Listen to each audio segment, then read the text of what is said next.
A blind knight that uses echolocation, viewing the dark, treacherous world through sound. Trapped in a dungeon keep, endangered by combatants, where hazards lurk around every corner. Make sound to have vision, or don't and be stealthy. Avoid impaling threats throughout the dungeon to escape. Engage with other prisoners. Rogue Knight I've been hearing about. Could you find the key and unlock my cell? Free them to fight back with more allies. Let's take this guy. The dungeon labyrinth has many paths and even more traps. Struggle through the darkness to find your freedom.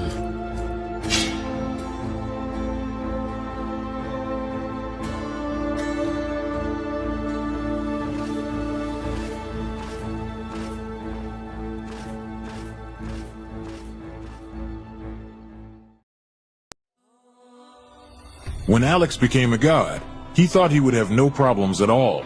Until... he landed in the divine dimension and was tasked with protecting the entire multiverse. Am I connected to every single Alex Ambrose that ever existed? Alex could travel across dimensions, defying the laws of time and space, to help other Alexes throughout the multiverse. But then everything changed. No! Aw! I have to go back and save them. But if Alex went back to the mortal world, he would relinquish all of his power and his memories. I don't have a choice. I must go back. When Alex returned back to Earth, he goes back to being your average business tycoon millionaire, unaware that the people he cared most about are in danger. Someone help me! Yvonne, what happened? I was attacked by a monster. Alex? What's going on? Get away from him! He is my boyfriend! Who attacked Yvonne in the forest? What will Debbie do next? Who will Alex choose between the two women? Will Alex ever remember who he was before traveling into a different multiverse? To hear what happens next and whether Alex can stop the deranged monster before he strikes again, listen to the original audio drama, Insta Millionaire Returns, only on Pocket FM. Download the app now and find out.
Presentation.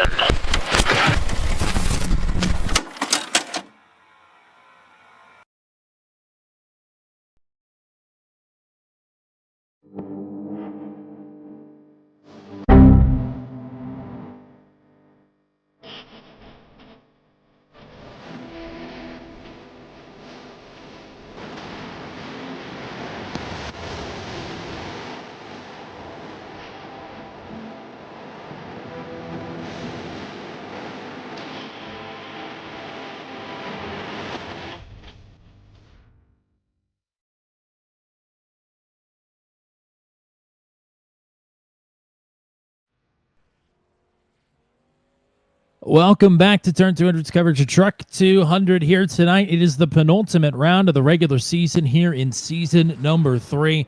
And what a night we've got in store for you here. 200 kilometers around Myrtle Beach for the first time in Turn 200's history. We are here at the now defunct half-mile short track in South Carolina.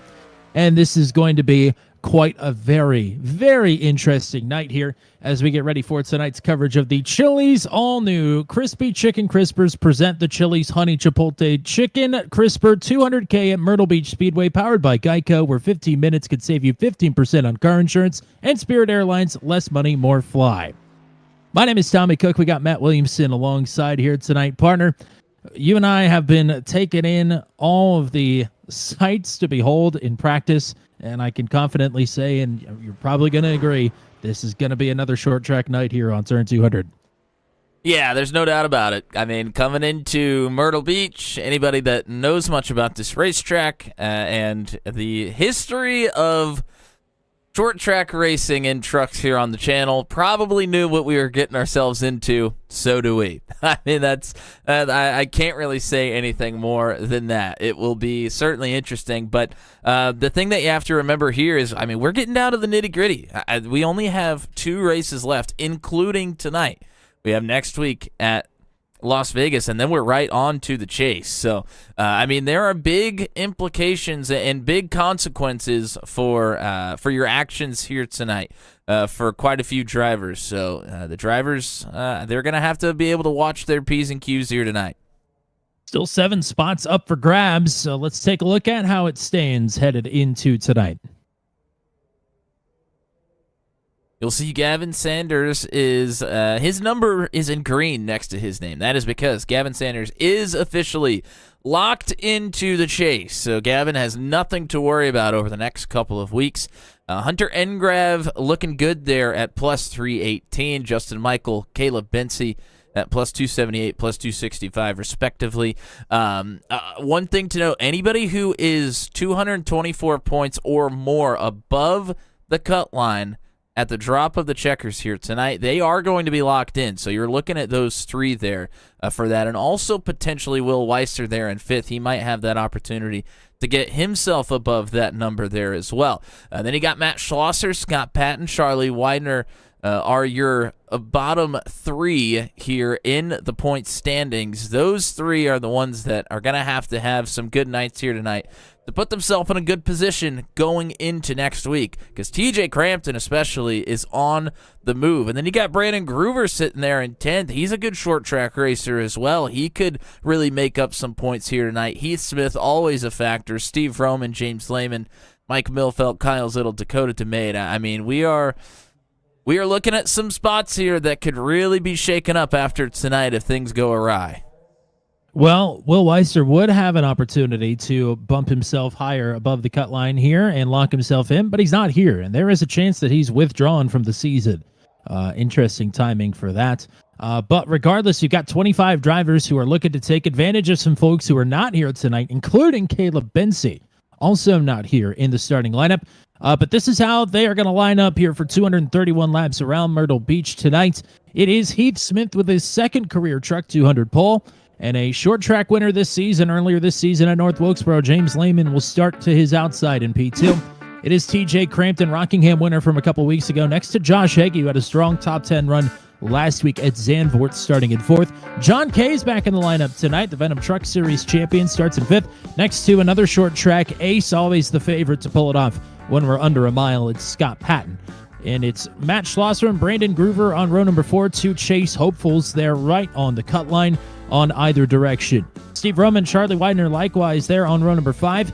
It is Joshua Rutherford starting at 11th next to Luke Peterson, Dakota DeMade, Corey Rutherford on row number 7. Peter Donchek, Andy Poliski, Joshua Matacek, Hunter Engrav, Justin Michael, and Gavin Sanders. Some heavy hitters there, particularly those last 4 in the top 20. Going to be interesting to watch them try and come up through the field. Zach Flom and Kyle Zittle, 21st and 22nd. Rob Haynes, Cole Maxwell, and Jack Watts, I don't believe is reconnected to the session. So we'll be down to 24. And Rob Haynes came in during qualifying. No laps of practice for this 33 truck in his first reappearance here in a couple of weeks. Matt, what are our weather conditions here as the sun continues to go down in Myrtle Beach, South Carolina? And what are these drivers going to face here tonight? Yeah, taking a look at the weather conditions here. 79 degrees is the track temperature, which is good for the drivers, although I'm not sure it's going to come into play all that much unless we get quite a bit of green flag racing, which at this point, I mean, it's possible, but it's also maybe not as likely either. But we'll monitor that as the night goes along, but it should continue to be cool track temperatures. Excuse me, for the racers here tonight. We have 231 laps, which is 200 kilometers around Myrtle Beach here tonight. Halfway bonus points will be paid out at the completion of lap 116. Per the short track rules, 24X is a drive-through, 32X is a disqualification. There are no fast repairs, so if you junk it with somebody else doing some short track things, you are going to be done for the night. They do get 3 extra sets of tires. I think that's all we got as far as the numbers go, and the numbers don't lie, but I tell you what, it's all going to happen on the racetrack. I don't know if there's going to be a whole lot of strategy involved in this one.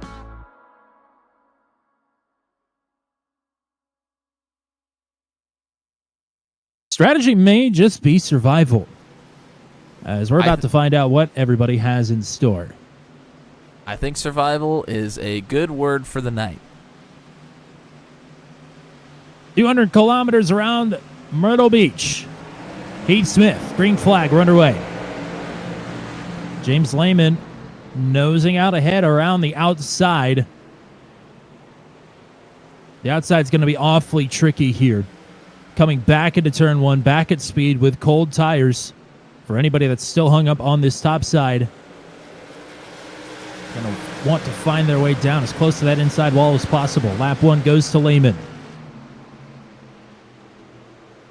Eggy, Patton up on the top side outside of Kay and Schlosser respectively there, just outside of the top 5. Eggy will have a window to try and get down. Patton still with the 400 of Schlosser underneath. A little bit of a bump now from Patton upwards as there was one around. It's Luke Peterson, and the caution is out. Peterson, I couldn't tell if he locked up the rears there or if he had some help first. But either way, some contact from behind with Charlie Widener will put us under the caution for the first time here on lap number 3. And I'll say, not totally unexpected, just from anybody. That is tricky on cold tires into turn 1. Yeah, let's take a look at the replay. Luke Peterson directly to the inside of Charlie Widener here. Coming off the exit of 4. Widener going to continue to hang around here. Yeah, and I think Peterson just got in there with a little bit too much speed as he slides up in front of Widener and gets himself loose. Widener gives him a little tap in the rear, which helps Luke go around, but it was started by the 89. Widener does a decent job of trying to get slowed down enough to miss Luke coming back down the racetrack. Looked like he was able to without much incident there. Let's go inside the truck with Luke and go full speed.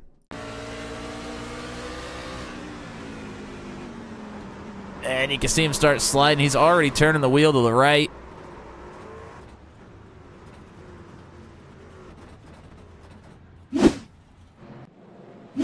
Good heads-up driving by Widener there to not really run Luke over, but he didn't have much other place to go. And hopefully for Luke, that rear-end damage doesn't keep him ungodly loose for the rest of the night. So that can happen every now and then. Hello to Joshua Rutherford and Bailey Marie Modicek for hanging out with us here tonight. Do we have any drivers on the car inside cam here early? We'll have plenty of opportunities here under the cautions to take a look at some folks anyways. I was just going to say, speaking of Bailey Marie, Josh is on the car inside cams tonight, but he is the only one as of right now. So typically we don't have folks jump in and out during the race, so I would assume Josh is probably going to be it unless somebody like a John Kay or maybe somebody else gets a podium here and wants to jump on right there at the very end. We'll come to the restart here on lap number 8. James Lehman is in control. He will elect the bottom. As this field tries to stay bunched up, Lehman underway. Crampton looking to take advantage early here. He is on the inside. Very tricky there on the bottom as well. That's not a wall. Those are basically turtles that you have to avoid. Otherwise, you are going to go spinning, and it's going to be everybody else's problem. Crampton clear up on Smith for second. Heggie and Schlosser side by side for fifth. Ooh, some contact further back, and around goes Joshua Motacek in front of the field. Now we'll nose it in the outside wall, and we're back under caution.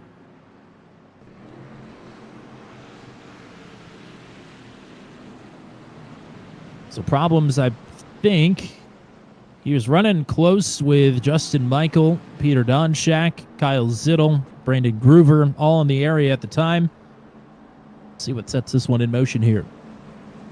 Yeah, take a look at the replay. I was trying to get to his car inside camera quick enough to see some aftermath there, but just a little adjustment of the gloves and adjustment of the glasses, just getting himself, kind of back in it, I suppose. Let's take a look. Or Walter had to witness that one firsthand. Oh, boy. He gets put in a tough spot there. He's got a big run off of turn 4, headed towards Peter Donchak, and Donchak's on the outside, while Bonacek has Justin Michael and Kyle Zittel on the inside. Gets into Donchak, and then it looks like a net code between Michael and Motacek, and it just loosens Motacek up big time. Goes for a slide, and you see Peter Donchak there on the outside with really nowhere to go. Able to escape, and Motacek actually keeps it away from the outside wall. So really shouldn't be much damage there. Just a little bit maybe to the right rear, but here that's not going to affect you too much. But the tires are going to be affected more from that incident than anything, I would think. Peter Donchak did come down pit road under this caution. He did not leave pit road in time. He's actually going to go a lap down. Hunter Engrav and Cole Maxwell, Zach Flaum as well, have been down pit road under one of the two cautions thus far. So now it'll be TJ Crampton up to second. This track is kind of similar to Rockingham. It's just Rockingham if you cut it in half, basically, and flip the front straightaway backwards. Essentially, you get the long side first, and then the short side into the turn. But unlike Rockingham, there's not a whole lot of banking to save you if you start to slide up the track here. It's gonna result in some contact to the outside wall. That's Chef Mathis in the chat. Yeah, we'll get back to that in a second. Back underway, though, here on lap number 14. Smith trying to answer back and take the second spot. Back from the 72 of Crampton.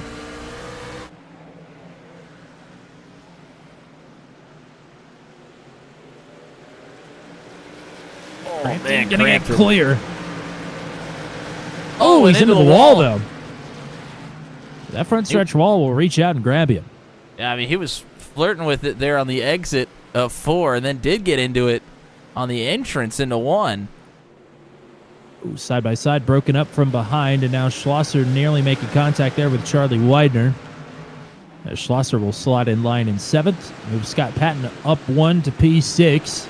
I mean, the top 10 are mostly single file here, but you go further outside the top 10, and it is a dogfight still with a lot of your championship adversaries at the moment. Yeah, Justin Michael, Gavin Sanders having to plow their way through the field. Michael just had to withstand a little bit of contact from Kyle Zittel. Sanders on the outside of Joshua Rutherford. Scott Patton, Josh Heggie are side by side. This is for a top 5 position. Oh boy, you see Heggie really driving it in deep there. Patton started 6th, dropped back a couple of spots, now has made his way back up to where he started, trying to get into the top 5. Oh boy, that was nearly a big problem there for Heggie, as Patton hit him right in the left rear quarter panel. They soldier on. Passing is going to get more and more difficult, especially in turns 3 and 4. Everybody's going to try and rail this bottom. You at least have a little bit more variety in 1 and 2. But this top side is still tricky, even when these tires start to come in. You're really going to have to be feeling it. A lot of personal bests being posted these last couple laps, though. These drivers are starting to figure it out here as lap 21 will go on the board this time. James Lehman nursing a 1.2 second lead over TJ Crampton. Starting to get some heat into those tires as well, with some green flag laps finally to run, getting into a little bit of a rhythm here, as Patton going to look underneath of Heggie again. And Heggie gave him that spot. Heggie likes the outside here. Switch is going to flip here eventually. These drivers are going to start going from loose and uneasy to very, very tight. Oh, we got one around. It's Kyle Zittel, and the caution is back out. Zittel back up and rolling there in turn number 1. That's caution number 3 here on lap number 22. Yeah, Zittel had been battling hard there towards the back of the field.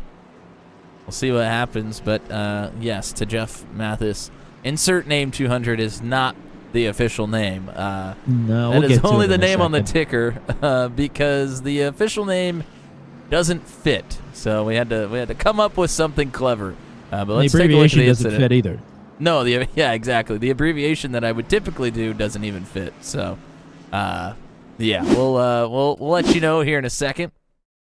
But let's take a look at Kyle Zittel. He's all by himself here out of 4. And just gets loose on his own. We're going to see that quite a bit. Already have seen it quite a bit here tonight. Ooh, man, that was a pretty good shot to the inside wall there. Zittel hoping that the inside left wheel doesn't have some angles that it shouldn't be at after that one. That's not typically anything with the engine is going to ruin your race car tonight, but if you pound it into one of the walls and dislodge one of the wheels in a way that it's not supposed to face, that's going to be a problem. Yeah, you certainly don't want a wheel out of alignment here. This truck's going to get tight enough on its own. All right, should I do it? I think I should. Go for it. We are 24 laps in to the Chili's all-new Crispy Chicken Crispers present the Chili's Honey Chipotle Chicken Crisper Truck 200K at Myrtle Beach Speedway, powered by Geico, where 50 minutes could save you 15% on car insurance, and Spirit Airlines, less money, more fly.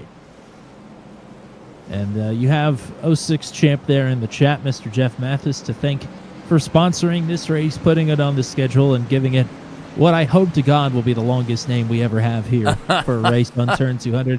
And if anybody even comes half as close, just know I'm going to beat you senseless. But I'm happy to have it here tonight. Yeah, I can typically skirt around the long names by just putting the first letter of every word into the title on the top ticker, and it was literally too long for even that tonight. So, congratulations to Jeff Mathis. He's broken us. And that is what is in the title of our YouTube video here. As we're underway now, lap 27, James Lehman leading. Crampton already fending off Heath Smith. He will hang on to second. Side by side, just inside and just outside of the top 5. Patton will take 5th away from Heggie. Schlosser and Widener side by side. That is for 7th.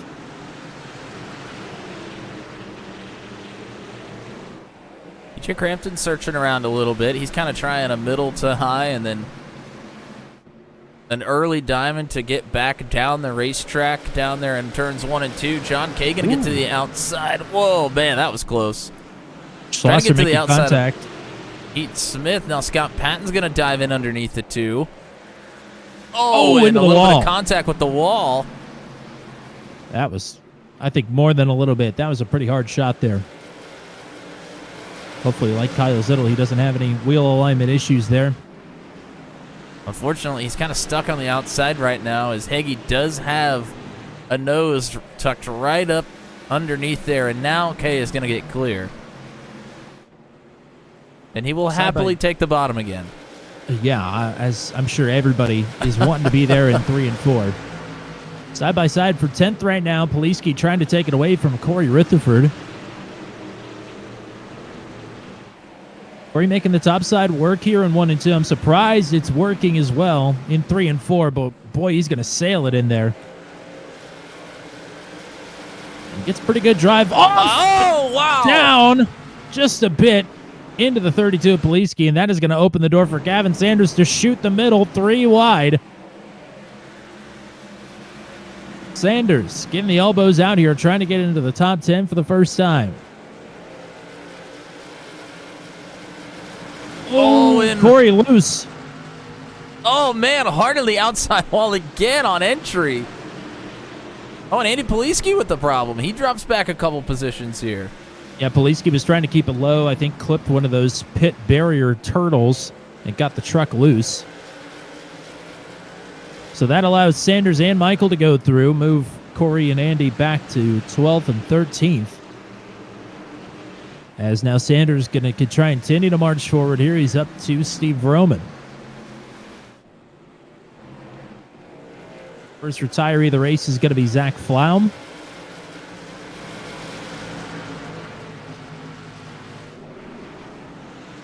He'll hope to fare better at Las Vegas next week, where we'll close out the regular season and officially have our field for the chase. It's the top 8 in points. No tomfoolery or chicanery. That's all it's going to be. Boy, all 4 of these drivers getting packed up here. Sanders is going to take a look underneath to Steve Roman. Corey Rutherford hasn't gone anywhere on Justin Michael, as Vroman tried to get back down to the bottom. Justin Michael stuck his nose in there, so Vroman lost 2 positions this lap, maybe a 3rd. Rutherford going to follow through, and he will move himself up to 11th. So not the lap 36 that Steve Roman was hoping for, but he's still riding in 12th. 1.5 second lead for James Lehman up front over TJ Crampton. Some drivers close inside the top 10, but nobody looking for a move yet. And James Lehman turned his camera on during the caution period. Here's your race leader. I think it's a good time to tell you that Max V's coming back Thursday. It'll be myself and Joshua Matichek with the call for the season, or for the 2 seasons for the Maximum Velocity Racing League Truck Series.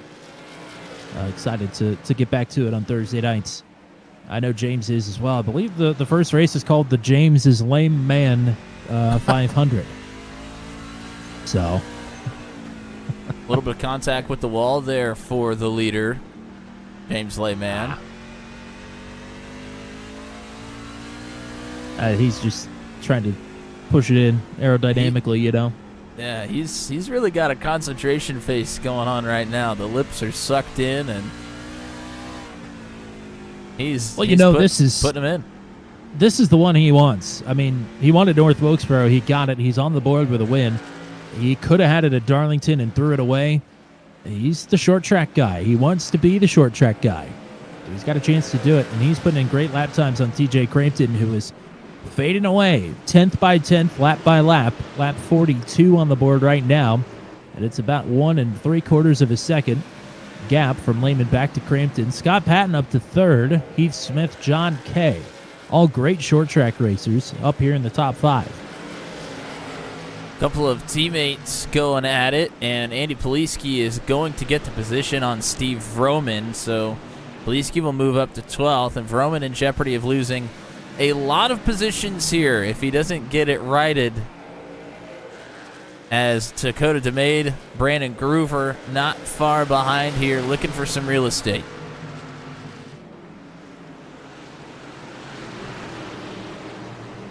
And Luke Peterson trying to move his way forward after his incident early tonight.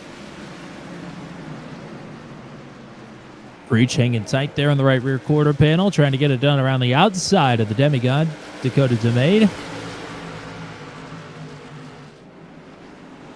Meanwhile, for 8th, Gavin Sanders just got through on Matt Schlosser to move the 99 up another.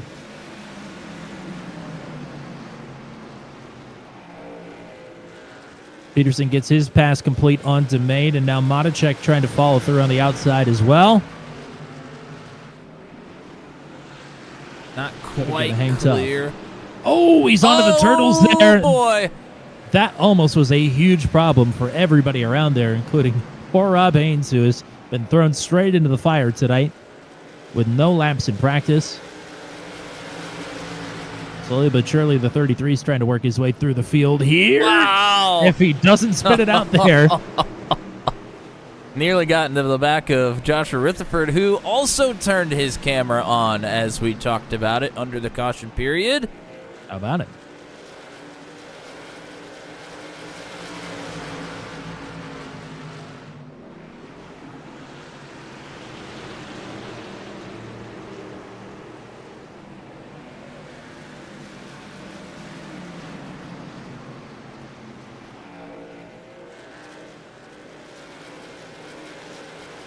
Look at that. He knows he's on camera. He's got the listening to the stream while he's driving. I don't know how the drivers are able to do that. Whenever we were racing in leagues that were broadcasted, I could never watch while we were racing because just a distraction. But, I mean, for those that can do it, it is a source of information for them. So, you know, if they can pick up a couple of things from listening to the broadcast, more power to them. It's just too much for me to handle while I am in the cockpit. Here's my official relay of information. The leader's going fast. I would try to go as fast as he's going. Oh, man. Kyle Zittel trying to work his way back forward again. Oh, Engrav around, and he's going to tag Zittel. Both of those drivers had been loose. I've been watching it, watching those two bang it off the wall and bang it off of each other there for the last couple of laps, and finally the rear ends break out from underneath of them. And that is a chicken crisper. Caution number 4. I can tell you that Kyle Zittel certainly has had his chicken crisp here tonight so far. Yeah.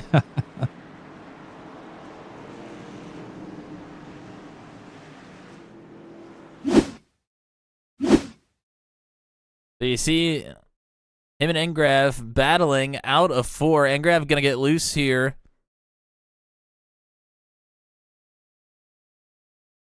Kyle kind of tucked up right underneath of Dakota DeMade going into turn 1.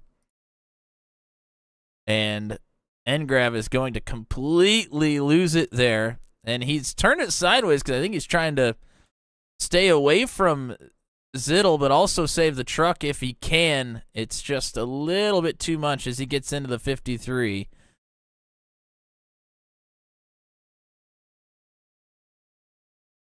I think if Engrav didn't throw it sideways, he may have pushed Kyle straight up into the wall. So it was as minimal as it could have been, as nobody hits the wall, which is your big problems here tonight.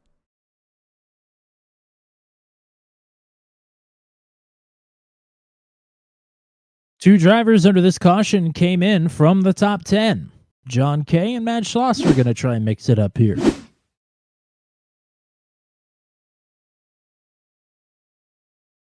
Let's go on board with Hunter Engrav, and we're going to back it up a little bit so we can see his exit of 4, as that's where he got loose.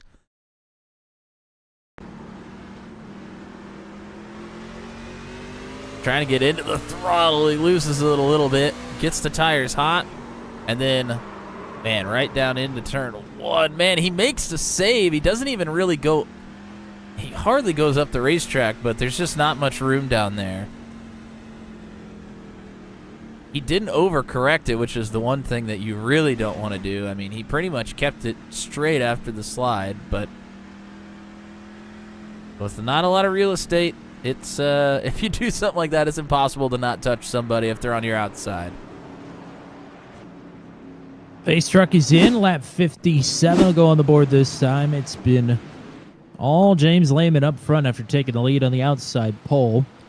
Pole sitter Heath Smith back to fourth. Scott Patton is up to third. TJ Crampton in second. Not a good start there for Josh Heggie on the inside. Widener will try and take advantage.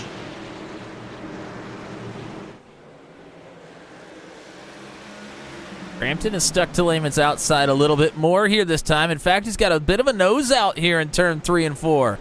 Lehman look a little loose on the bottom there as they nearly come together at the start-finish line. Crampton will lead a lap here on the outside, but Lehman going to surge ahead on the bottom. Crampton looking for a big run out of 2. As Lehman again wiggling on the bottom. But TJ taking the fight to the dominator of this race thus far. Scott Patton's got to be loving what he sees here with the top 2 side by side right in front of him. Yeah, Patton trying to sit and wait and take advantage of an opportunity with these two battling. Oh, Crampton going to try and cross Lehman over. Lehman covers off the bottom. And just so everybody knows, there's about 4 inches of dirt down there off the racing surface, and then it's the inside wall.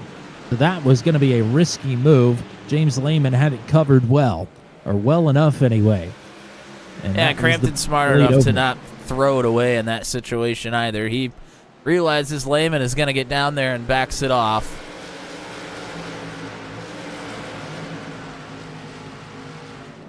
Justin Michael going for a lunge to the inside of Charlie Widener here. The surge through the field continues for Michael, who's gotten ahead of Gavin Sanders now. Sanders not too far behind, though.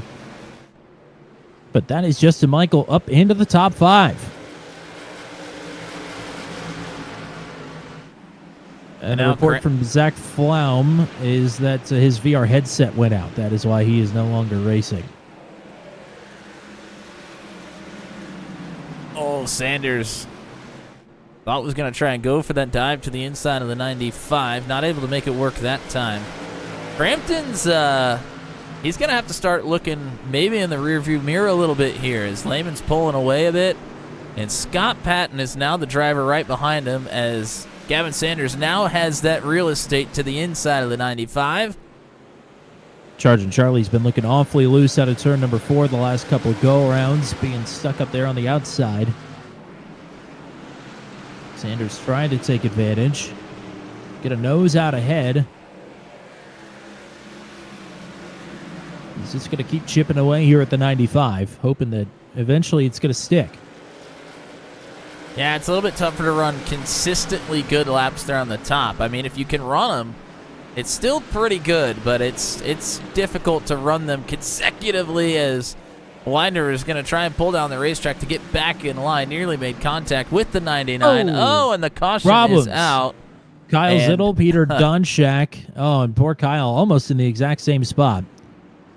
And that is another one for the 53, unfortunately. Boy, him and Short Tracks have not got along here recently after he won the Venom Truck Series race at Bristol last season. And this is going to bring maybe everybody down pit road other than a few drivers that came down on the last one. And we were just going to point out that John Kay had cracked the top 10, and he was absolutely flying up through the field. And you're right, everybody's coming down pit road, except for John Kay and Matt Schlosser. All right, so let's take a look here. And this may be another incident on his own for Kyle, and it is. Gets in there. Kind of an awkward angle, a little bit too much speed, and then, man, Peter Donchak really came in there. Heavy contact with the 53, not insignificant by any stretch of the imagination.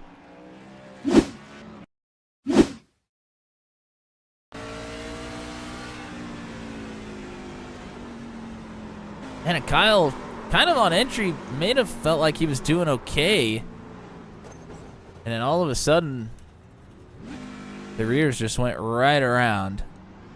And he just came down pit road. He's going to be happy to get new tires here.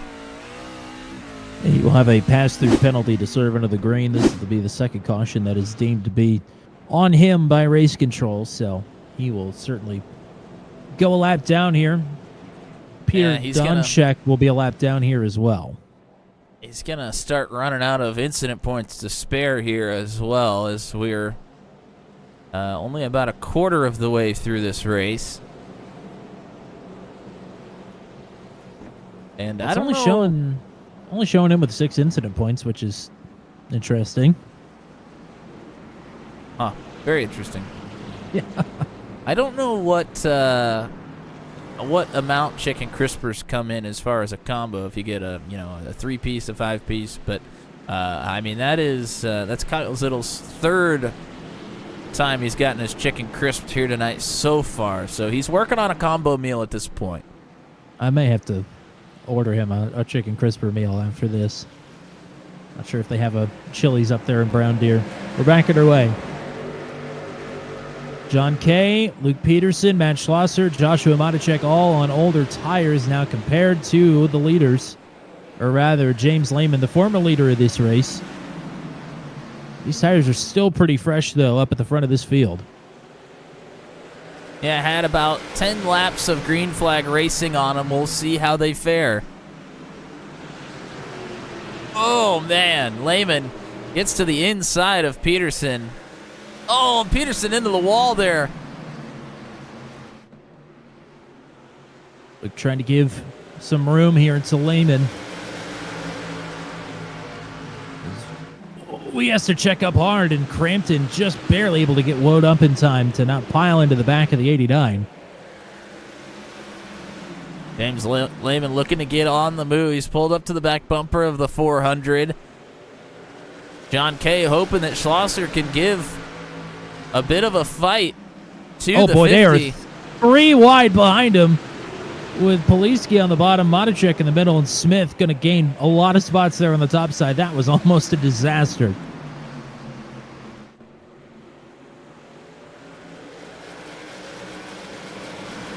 For Peter Donchak, he's just towed back to the pits. His night might be over, as here goes Lehman with a lunge to the inside. Crampton with a similar move there for 3rd. But Lehman is back on point. Coming to lap 75. He did not waste any time. This definitely feels like Lehman's race to lose so far in this one. John Cabe is definitely hoping that one was going to go green for longer than it did. He was going to be sitting pretty. Now, a bit on the back foot here. Even 10 laps. The fall off is immense. And it's going to take a while for it to even out. Crampton is through. Patton will be through. Schlosser might try and take advantage, as Smith and Peterson are side by side. Michael and Sanders side by side as well. Peterson backing up the entry there. Michael pulls right up to the back of him. Didn't work out for the 89 as Smith continues there on the bottom. Peterson on the older tire strategy here as well, so he's at the disadvantage. Oh, man. Yeah, Michael just wants to get out from behind Peterson. Boxed in, lost that battle there with Sanders. Now we'll try and take 8th away. And Michael and Sanders have swapped positions a couple of times here tonight. While they were working their way through the field together, and now Sanders has come out on top after the restart. Next up for Peterson will be Josh Hagee. Hagee going to blast it around the outside and take that spot away. Heath Smith immediately able to get underneath of Matt Schlosser here. Smith feeling the pressure. Sanders closed it in. Schlosser, guy close to the cut line, needs just a solid finish here tonight, even with some folks not being here.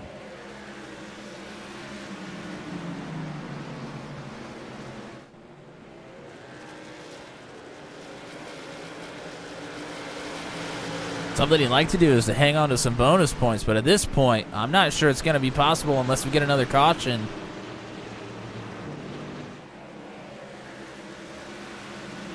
Well, you hate to burn your second set 20 laps after the first one, but these guys are starting to fall through the field just a bit. Kay is struggling to fend off Heath Smith here, and Smith is finally going to get some ground on the bottom.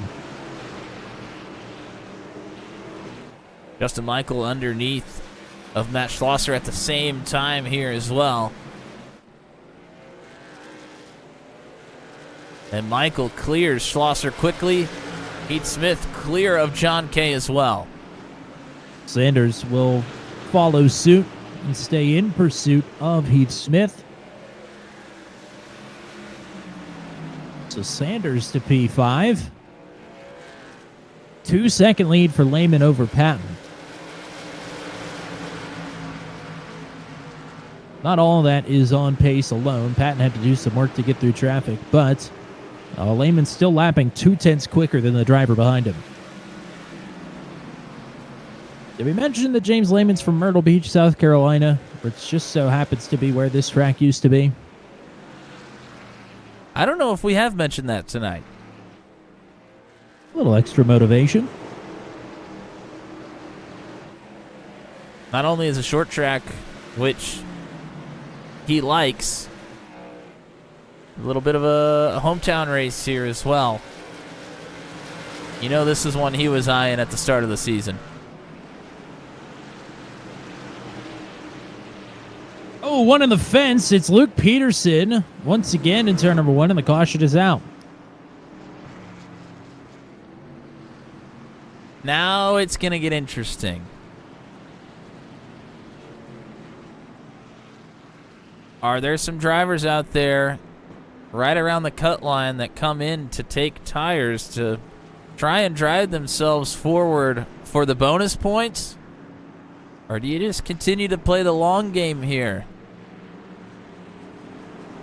Some decisions to be made. Let's take a look at the incident. We'll update on pit stops as they come. Peterson on the outside of Corey Rutherford. Rutherford's going to get clear. Oh, and Rob Haynes just gets right up barely into the left rear of the 89 and turns him loose. And he was completely sideways on the racetrack and then got into the outside wall that actually ended up straightening him out. Take a look live. You see he's right there on the wall, probably a little bit unexpecting of the contact there with Haynes. Back it up one more time. Go to Rob's point of view.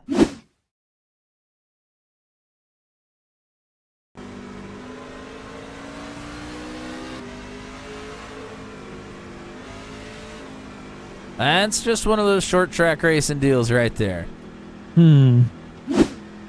Could be.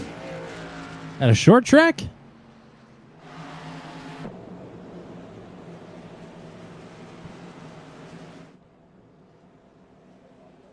Short track racing. Yeah, pretty much. Caution number 6 coming to lap number 90. Only a handful of drivers down pit road. Peterson, of course, down pit road. But Josh Monacek, and he was one of those drivers that stayed out under the last caution. John Kay, Matt Schlosser, they did not come down pit road. 2 drivers that are off sequence entirely, Joshua Rutherford and Cole Maxwell.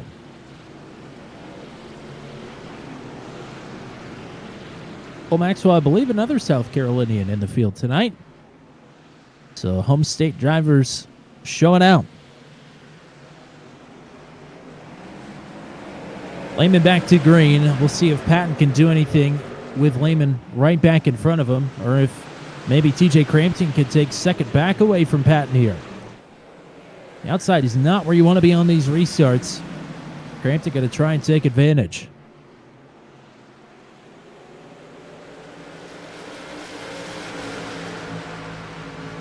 He's got it at the line, but can he get cleared?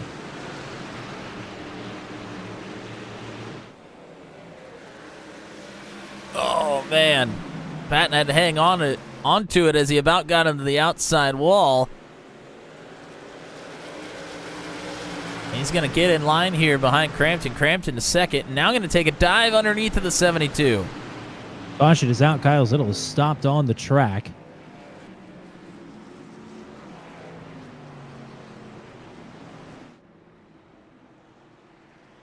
And I think that is going to be his third, and that will be the night for the 53.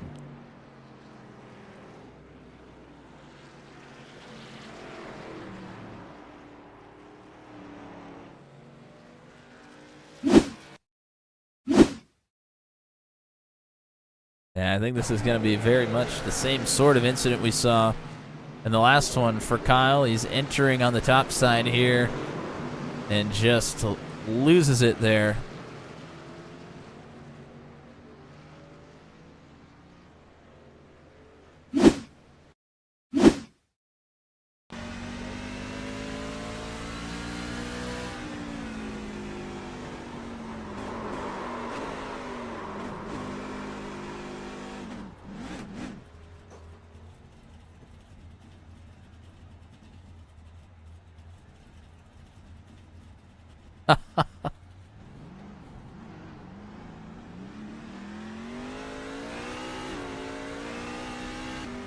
Ooh, man, and Lehman came flying by there right at the end, and I think Kyle knows that it's over.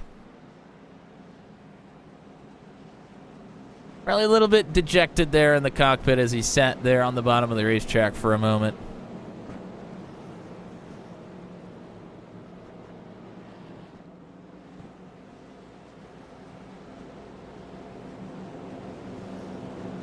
So that's the end of it for Kyle Zittel.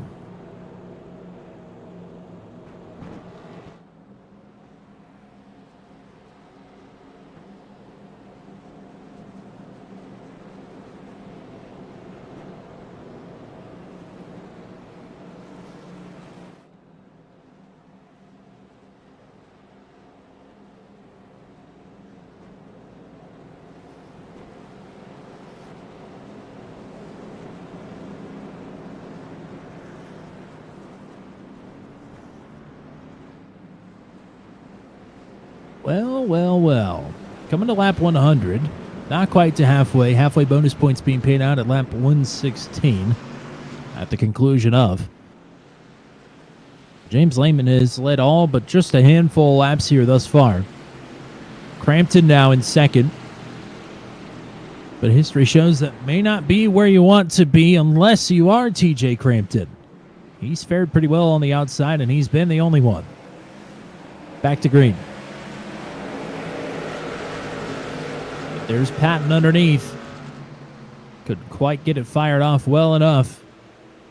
As Kay and Schlosser still on the older tires, making a little bit of contact there. They fared pretty well for being on those older tires. Yeah, they're just hoping to put up as many laps as possible here before they bring it back down. Well, Schlosser now ahead of John Kay. Kay starting to tumble backwards just a bit.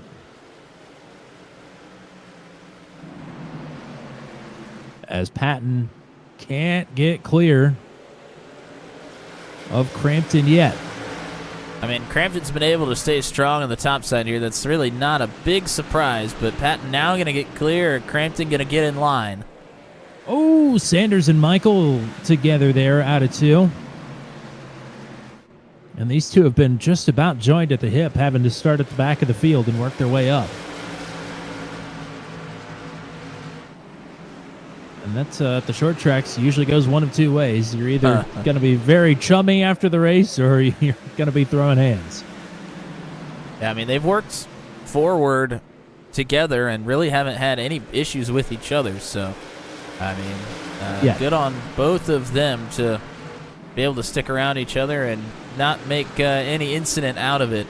Sometimes when you hang around somebody this long in one of these types of races, whether you really have issues with each other or not, you usually end up together at some point and get sick of seeing that number on the outside of you. Just about had a problem. Matichek buried it into the back of Andy Poliski there, but Poliski was able to save it and not lose any positions.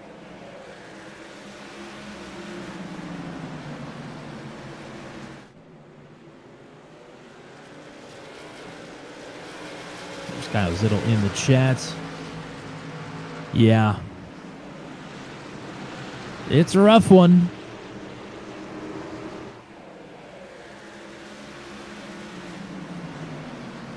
And caution there's is the caution out, and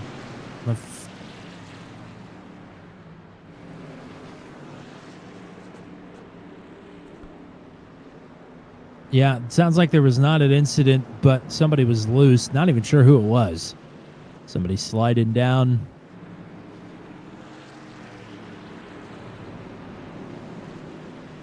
I'm not even Maybe, sure we're gonna. Maybe I think another we're cat gonna on keep. the keyboard, sort of, sort of an incident here.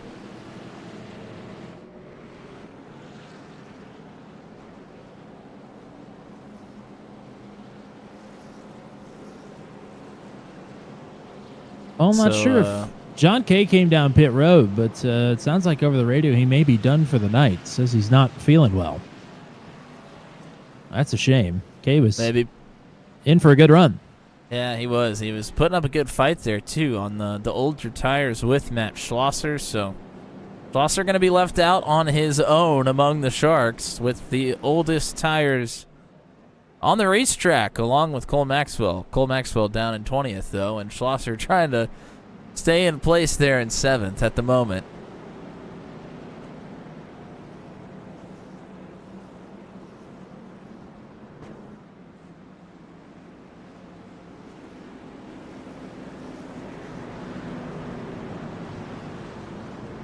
So we're doubled up, getting ready to go back green.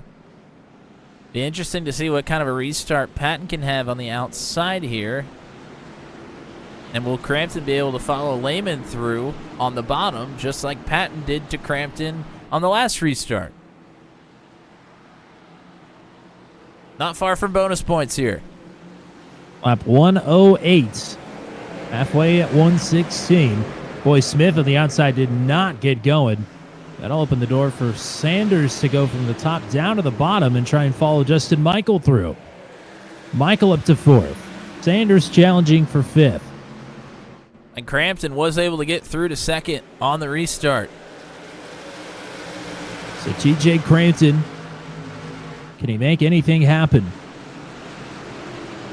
They're nearly 3 wide at the tail end of the top 10.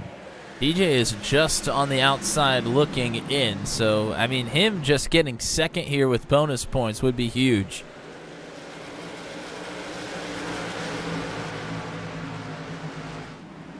Lots of shuffling here inside the top 10, and clearly some contact there between Heggie and Widener. Sanders still not able to get clear of the 1. And now he is, as Smith took a pretty wide entry there. Schlosser tried to hang tough. Slots back into line around the outside of Heggie. Boy, lots of battling here behind them, right around the top 10. Vroman doing everything he can. Oh, he slides up the racetrack, nearly makes contact with Charlie Widener. Matacek, Whoa, no, oh here boy. goes Josh Matacek trying to dive it to the inside.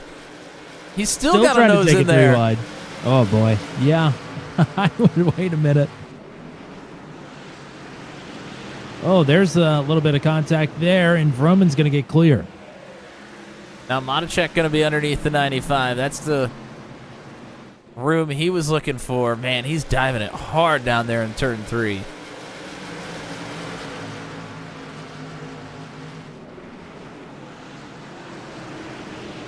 Lap 114. Final point on the line here for Widener and for Matacek. Matacek is a Hail Mary at this point. But Widener needs a little bit of security. Matacek still battling here with Charlie, and he's finally clear. Able Here's to Heggie and relax for Schlosser. just a moment. Heggie going to get through on the 400 as we've got one stopped. It's Corey Rutherford, and I think Corey is going to get it back around and going. We're going to stay green. Oh, man.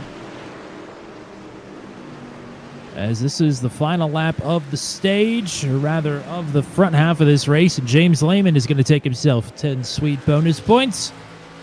Crucial for TJ Crampton. That's a +9 for him, and every point is going to count here. Patton, Michael, Sanders, Smith, Heggie, Schlosser, Vroman, and Matacek, the top 10. Yeah, Crampton really needed those second place bonus points there. That's going to be huge for his night.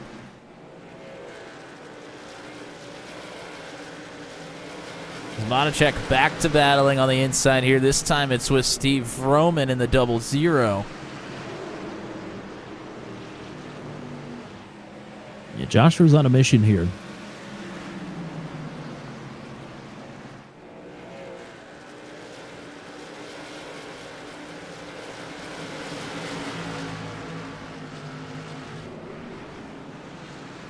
Monacek is taking so much shallower entries than pretty much anybody else on the racetrack consistently. We've seen some drivers take shallow entries, but only when they're trying to make moves. Seems like Monacek, that's just his racing line here tonight. Really easy to go too shallow, drive it in too deep, and lose the rear end of the truck. We've seen a few drivers do that already.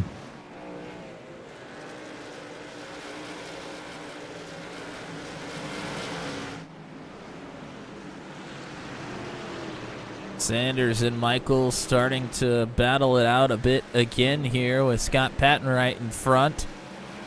As Monacek is now going to go after Matt Schlosser. Schlosser still trying to hang around the top 10 with those older tires. Very impressive.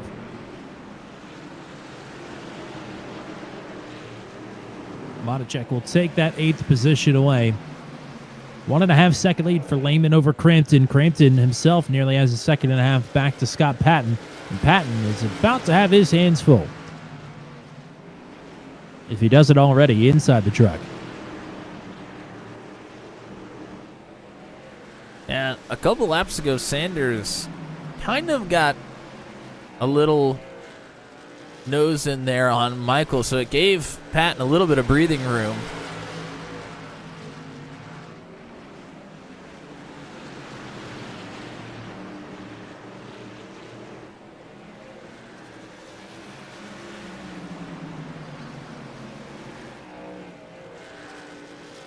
Questions here as well, as the field is somewhat spread out.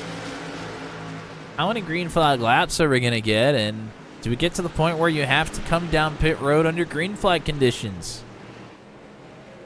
Boy, that is going to be a mess if that happens. Pit out here. Treacherous enough when you're not trying to push it for everything and gain positions. Oh, Michael into the wall there. Oh, and now he's got a helping hand from Gavin Sanders. Can Justin Michael save it? He does. Oh! Up and down into Josh Heggie, trying to get it back under wraps. And look at Monacek trying to gain the most out of it. Oh, Rob Haynes is slow on the bottom here.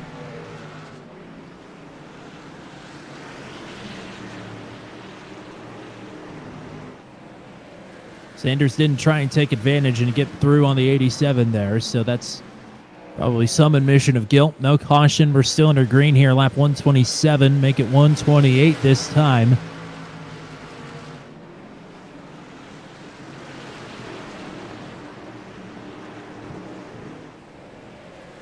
Oh, there's one stop. Maxwell. Yep.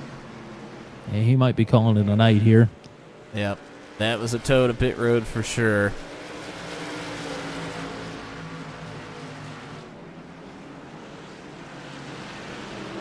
Lehman catching some traffic that has had some trouble under this green flag run. First up will be Corey Rutherford. Not too far ahead of him is Rob Haynes. Got about half a lap to go until you catch the actual lap traffic of the field here. So that'll be a while if we manage to go green. I'm not very confident that we will, though. Looking at the way these trucks are darting around the track and colliding with one another with such ease. Schlosser and Widener side by side. Yeah, Monacek got himself cleared on Michael to get to 6th. And Schlosser still feeling the effects of the older tires here. As Hunter Engrav is going to try to work his way to the top 10 for the very first time here tonight. He had some issues earlier on in the race and hasn't been incredibly quick. That can all change here as the sun continues to set.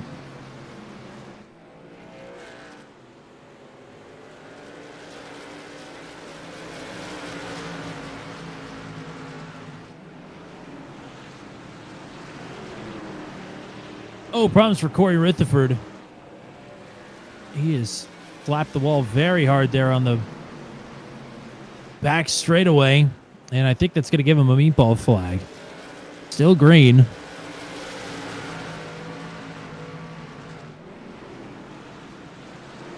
Yeah, I think that's going to be the end of the race for Corey. He had a top 10 run going there before some problems. Overtook that 5 truck.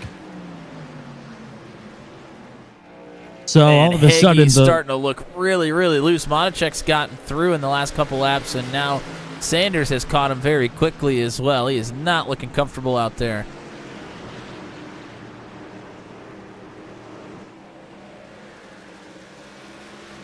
So Hagee going to go from 5th to 7th in the matter of 3 laps.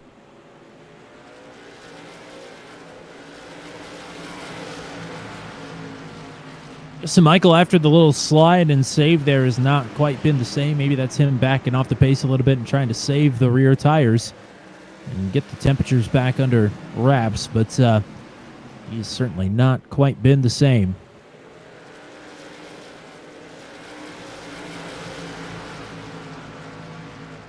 Heath Smith catching Scott Patton here for 3rd.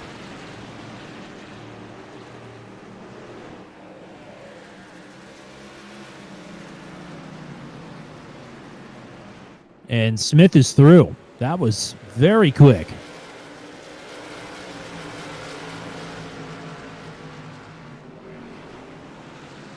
Schlosser, Engrav, Poliski, all in close proximity to one another, 11th, 12th, and 13th.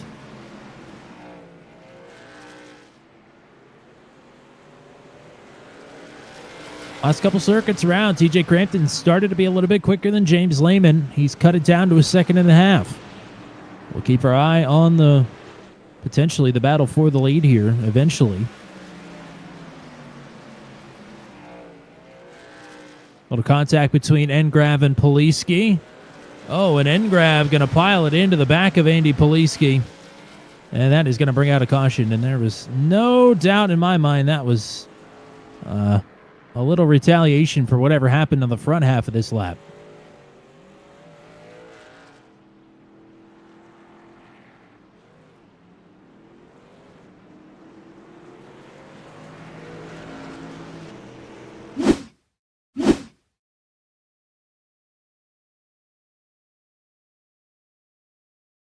Yeah, we're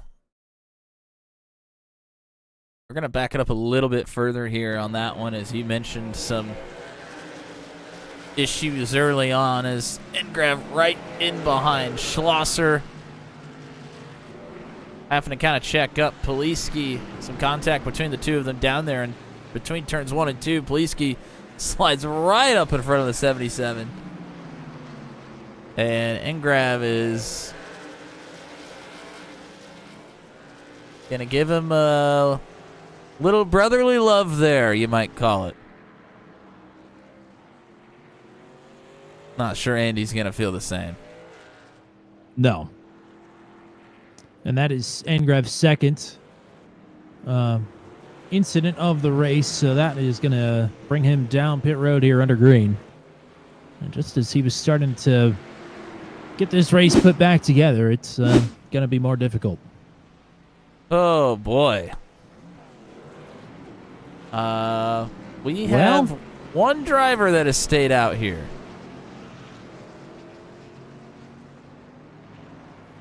Old Joshua Monachek up at the front by himself. And he has a major tire disadvantage here. Last down on lap 87. I think he's only got one set of tires left, though, so that's why he stayed out here.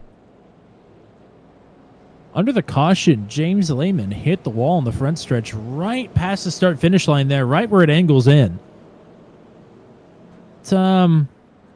It's not conducive. We'll just put it that way. That could be a problem.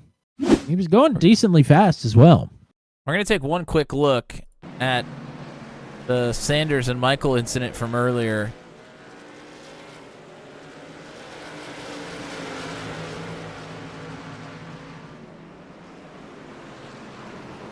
Sanders was trying to get to the outside of Michael and then just kind of got right into the back of him there. But a good save, though. And now we're back underway with Michael once again ahead of Sanders and Lehman trying to get around the outside of the 60 and will do it. Yeah, I mean, the 60 is going to drop like a rock here. And Graham serving his pass-through penalty. Heath Smith trying to get up to third around the outside. He's gotten ahead of Scott Patton under the last green flag run, now trying to stay ahead. Crampton with his sights set on the lead. If you're on the inside line here, you got to keep your head up and notice Monacek slow on the bottom and adjust accordingly.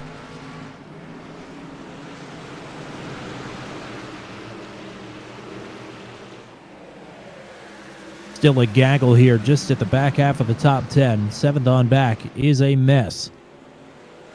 Yeah, it's causing some issues as Schlosser slowed down to try and get to the outside. It stacked him up a bit. Meanwhile, Smith and Michael were side by side. Michael going to go around the outside here.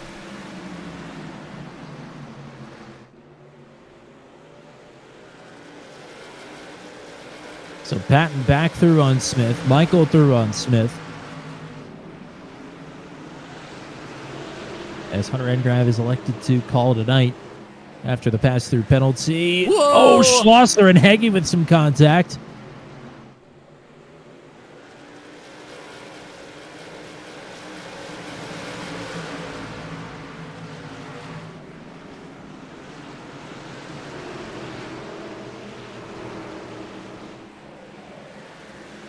And nearly again.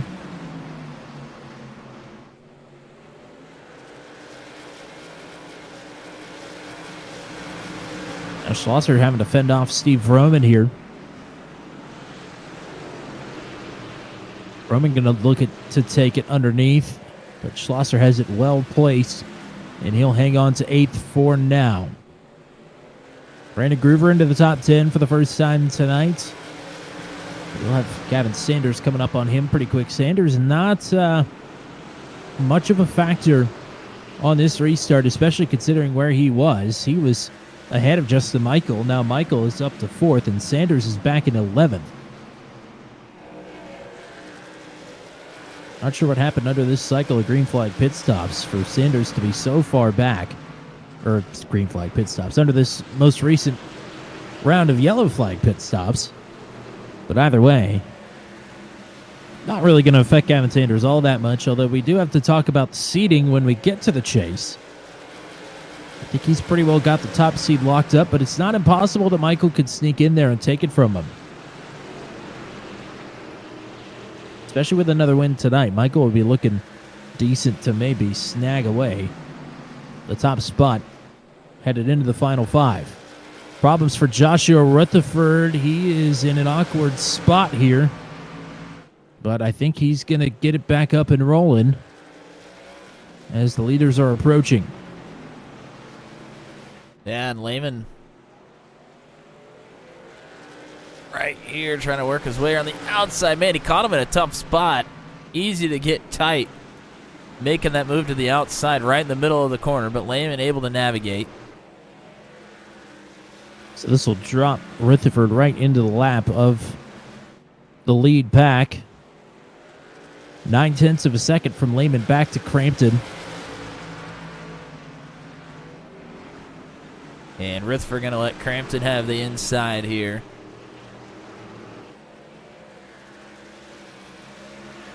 Inside of 100 to go.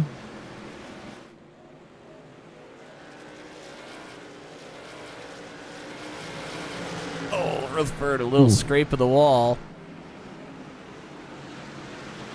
I mean, after an incident, it's hard to get your bearings, and the tires aren't in a good spot. So it's been a good recovery. He's got some space to operate in now as Patton is through. Next up will be Justin Michael, and he's another second back. So as of now, no real battling, although Heggie, Widener, and Schlosser drawing nearer together here. That's 6th, 7th, and 8th. We've only got 17 trucks left running. 15 on the lead lap. Andy Poliski should be have another caution, will be the lucky dog. And Joshua Rutherford has now fallen 2 laps down. Outside of that, everybody else is going to be a DNF tonight, assuming that Corey Rutherford doesn't get the damage fixed on that 5 machine. Let's take a ride on board under green flag conditions with Matt Schlosser here for a little bit. He's trying to make a move on Heggie. Heggie not too far behind Widener. Let's just watch the wheel inputs, listen to the throttle.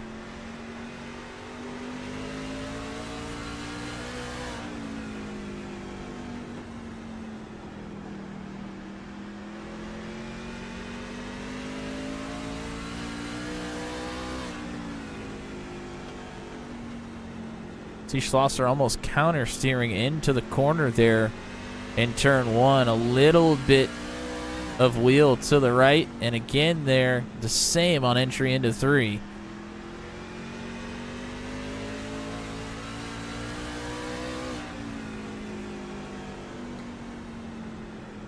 Trying to keep those rear tires from spinning out from underneath you.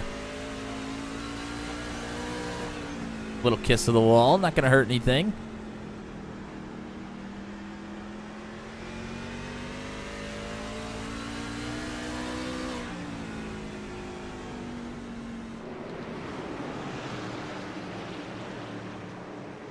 Oh, we got one around. It's Joshua Rutherford again.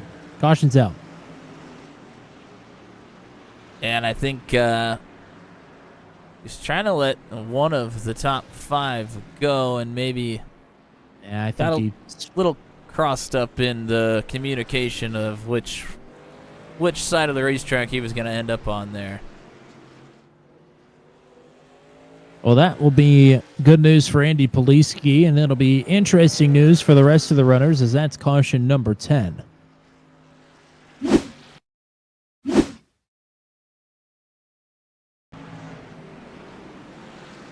Oh, and I take that back. That was a self-spin for Josh.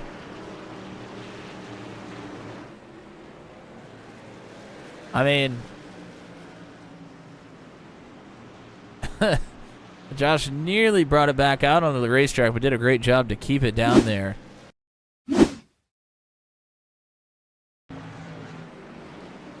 And this is the same type of slide we saw from Kyle Zittel earlier on in the race a couple of times. Just entry on the top of turn 1 there, gets himself sideways, those rear tires sliding out from underneath. Trying to keep it out of the inside wall. He gets into it a bit there. But then right here, easy to stay on the throttle and put yourself right back out into danger. Instead, he's able to crank it down to the left and keep out of the racing line. Saved a couple of drivers from not being too happy there.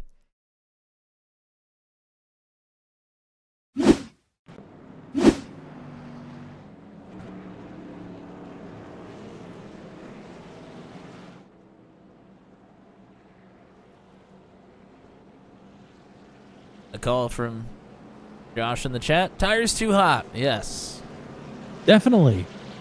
I would say that is the case.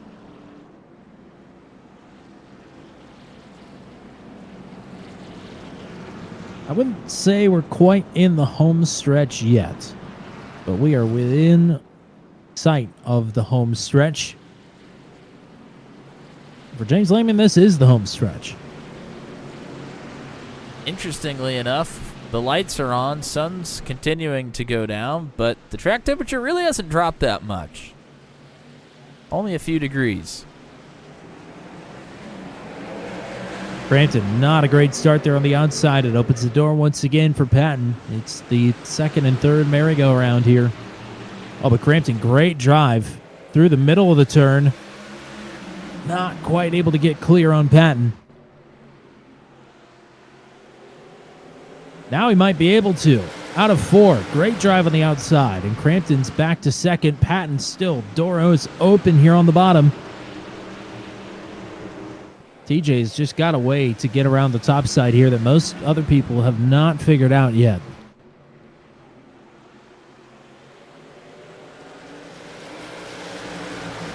Can he translate that into some momentum to try and fight for the lead? He can't even get clear of Patton. Scott really sends it in there on the bottom of 1. And gonna get loose out of 2.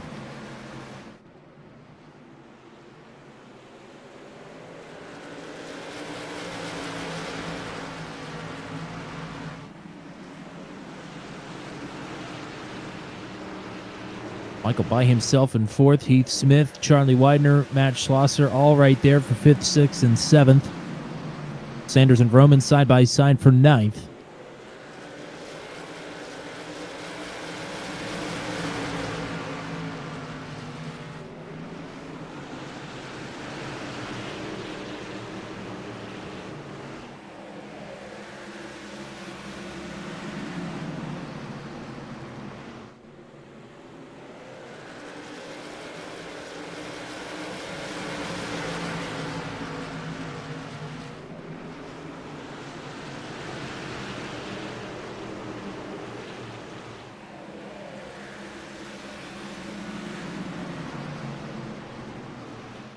I wonder what the lap count is for Gavin Sanders being side by side for the entirety of the lap. I feel like 50% of this race he's been side by side with somebody, if not more. I mean, the amount of time he's had to spend working his way up through the field and a couple of issues, he certainly has spent a lot of time with a truck on the inside or outside of the 99.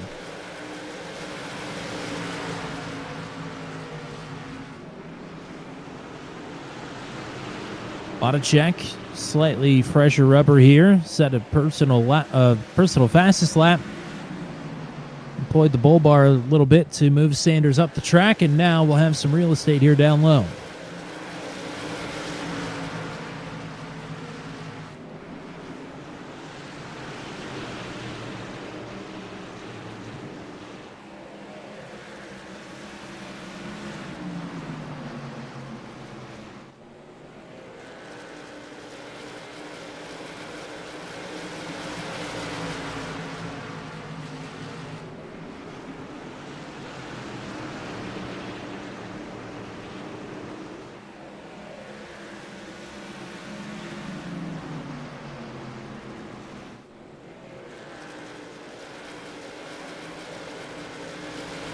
Crampton trying to hold serve. He's faded to a second behind. Justin Michael has closed the gap up to Scott Patton, or at least cut it in half. 5/10 of a second, but Michael may have his hands full with Heath Smith here in a bit. As Matacek clears up on the 400 of Matt Schlosser to take the 7th spot away, and immediately going to work here on Charlie Widener for 6th. Man on a mission here in the 60.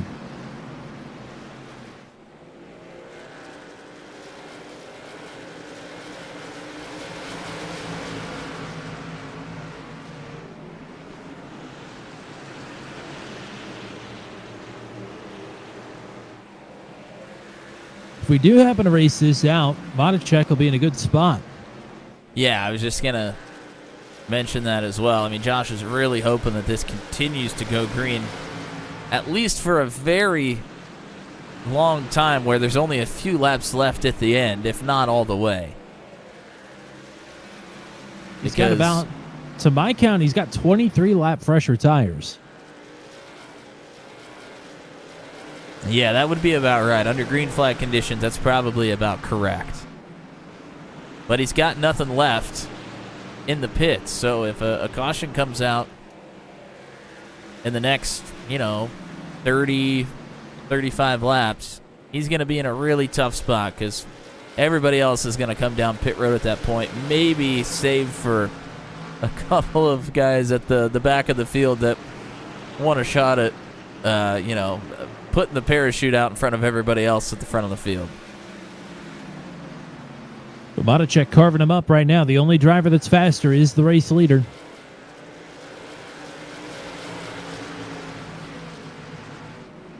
He'll try and take Justin Michael here. Michael going to leave him plenty of space. And Modicek is through. Yeah, if you're Justin Michael, there's no reason to fight it. I'm sure Justin knows the strategy that Josh is on. For the back, Gavin Sanders underneath Matt Schlosser, who's up into the wall at a 4. And that will allow Sanders to clear. So Sanders up to 8th and continuing to try and march forward.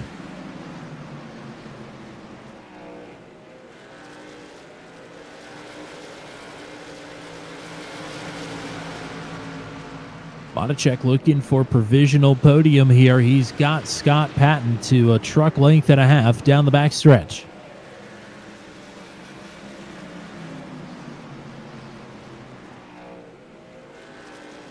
In front of Patton, there's a second and a half up to Crampton, and in front of Crampton, a second and a half to the lead. Modicek underneath, looking for third.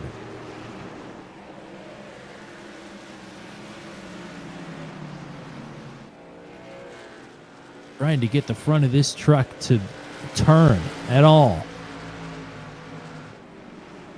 And trying to keep the rear from stop turning.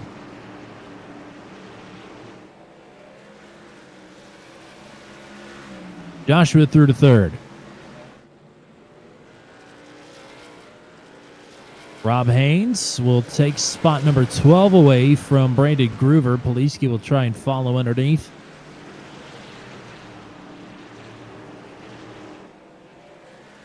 With some clean racetrack in front of Modicek, we'll see what kind of lap times he's turned in here compared to your leaders. Lap 191 on the board this time. 2015 for Lehman, 2024 for Crampton, and a 2015 for Modicek as well. So he is faster than Crampton and right on par with Lehman. 3 1,000s if we're being pedantic. Groover and Poliski have been having a heck of a battle back here outside the top 10.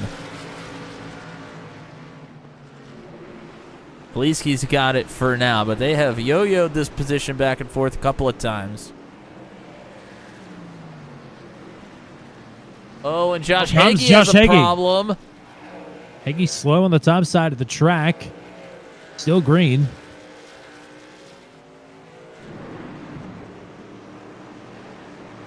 And the sun is really starting to go down now. That will take him out of the top 10 all the way down to 16th. Last driver running on the lead lap. Modicek continuing to be faster. He is almost within a second of Crampton now.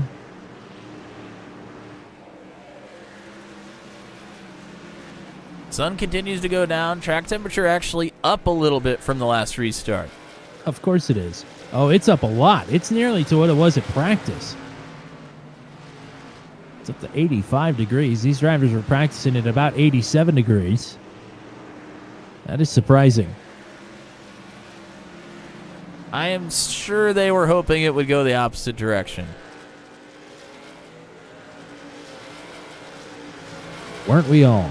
But that's going to make things more interesting here.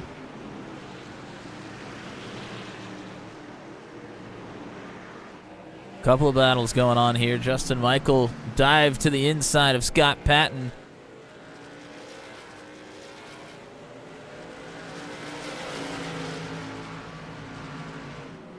How will Patton be able to respond on the outside here? He won't. He's just going to try and get in line to protect the bottom from Heath Smith now. And not far behind them, Gavin Sanders trying to find a way past Charlie Widener.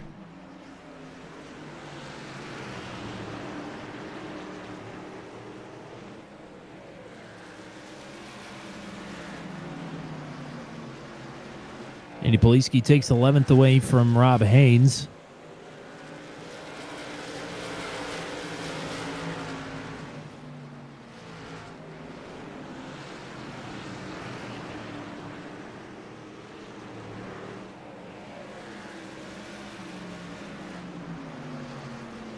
Bodacek 3/4 of a second behind Crampton, and Crampton has started to catch James Lehman just a bit.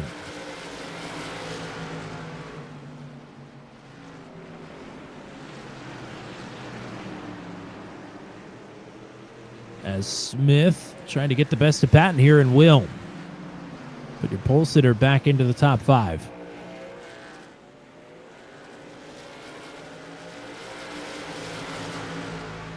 Well, if this were a normal race, the race would be over. Most laps we've ever run at a short track has been 200. We decided to go the extra 31 tonight to make it a true 200 kilometers because why not? And James Lehman may come to resent that. Then again, he may not. Who knows? Certainly, this has been the longest green flag run of the night. And Monacek, with his last set of tires, has carved his way through the field. He's trying to catch TJ Crampton. He's got him to half a second. Sanders tried to take a look at a dive to Charlie Widener there, but nothing doing. They've caught up to Scott Patton.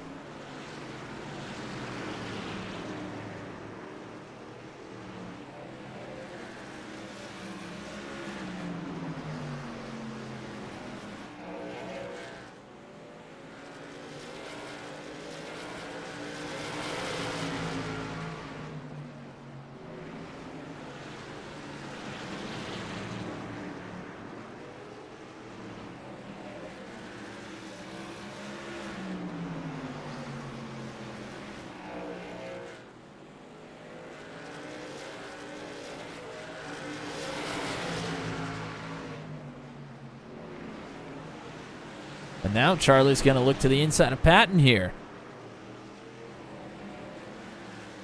Charging Charlie. Ooh, boy. Nearly some contact there with the 46. Sanders here with nowhere to go. He's trying to go to the outside. Yeah, going to opt to go to the outside here. Interesting. Not sure who has the advantage in this one. Maybe Looks Charlie, like just because he's trying to move forward. As Sanders nearly barrels into the 95. Patton into the wall. That may be just enough for Charlie to get through and be able to slide up in front of Patton. Sanders will try and take advantage here as well. So Patton starting to go backwards here.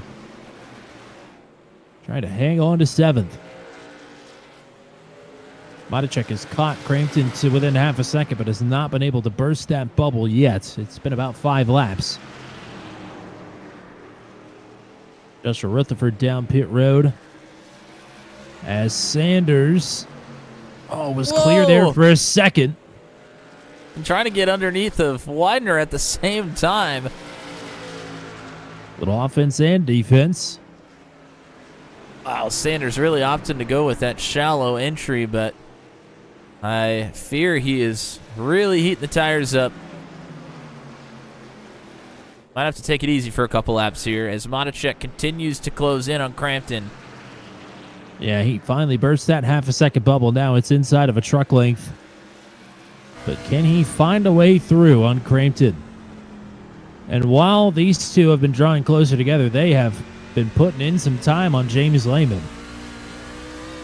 They have been tenths quicker multiple times the last couple laps. And that gap is nearly down to a second. Lehman's starting to struggle with this 50 truck in the top 3, drawing nearer to one another.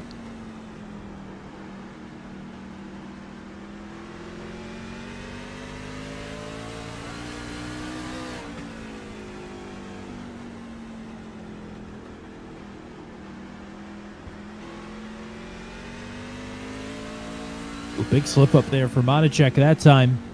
0.8 of a second.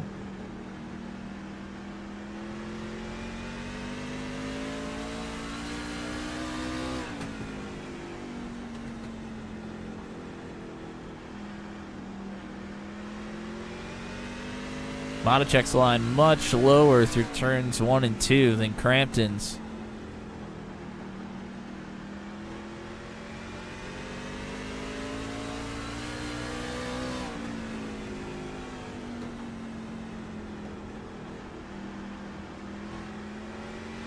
They are all coming together here.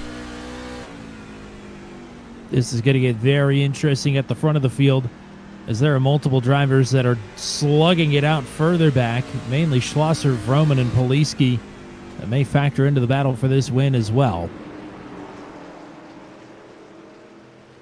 Oh, here comes Joshua Rutherford on fresh tires as well, as they're also catching lap traffic. Two things that this field does not want to see, this field of 3, is Joshua Rutherford on fresh tires and slower drivers in front. Luckily for them, it's only Dakota DeMade, and then they've got a lot of space up to Josh Heggie. Monacek starting to slip back here as Crampton only drawing nearer inside of a truck length. Could TJ Crampton have been playing the long game again with 14 laps to go?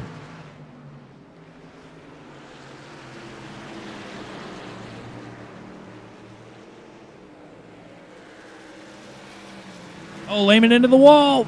Crampton had a window as Lehman is loose.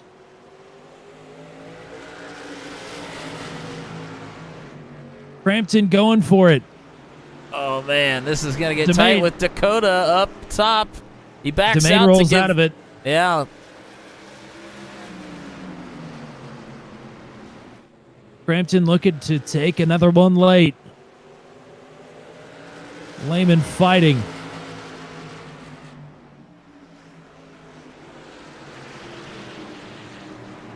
Oh, little contact there, but that only helps Crampton rotate the middle, and Lehman is into the wall. Crampton is through to the lead. Big reaction from Lehman as he hits the wall on the backstretch. And he is loose. Drive off is gone in this 50 truck. And maybe the drive in as well. Now Monacek's in the picture. Monacek is going to have to get clear of Lehman very quickly if he wants a shot. Lehman has used up that right rear tire. He's got nothing. 11 laps to go. He's watching this race that he has dominated slip away.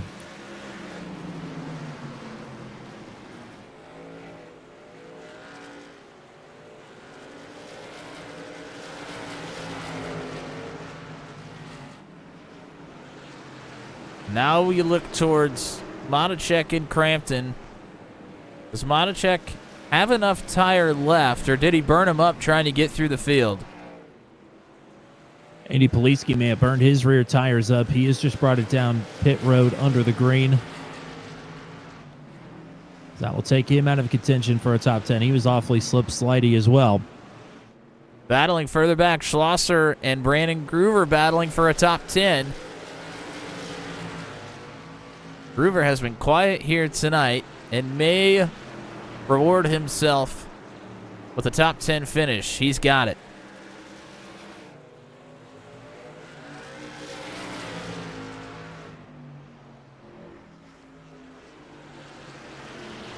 Gavin Sanders hoping to pick up another one here to get to 6th past Widener.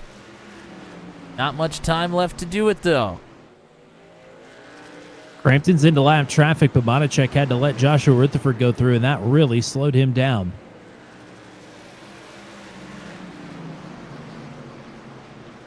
It appears it is Crampton's race to lose at this point. He's boxed in with Haynes to his outside and Heggie in front. Rutherford going to try and sneak through here. A second and a quarter from Crampton back to Monacek. 6 laps to go.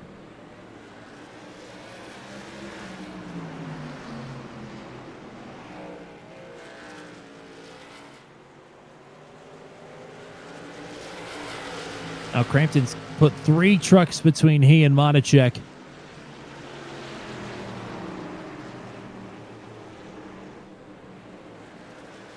Now Monacek is going to have to work his way through the same traffic. I'll tell you, it's about 10 laps too late, but Heath Smith is the fastest driver on track right now. Just blew past Justin Michael. He only has 2 seconds to catch James Lehman to get himself onto the podium. Monacek trying to scratch and claw his way and pick up that one spot he was short a couple of weeks ago at Volusia.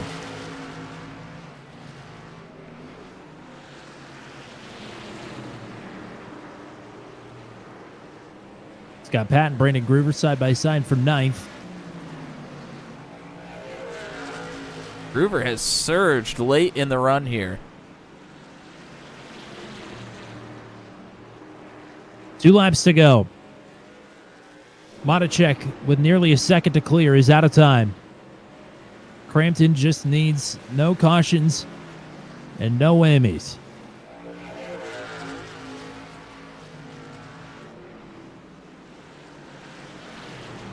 White flag.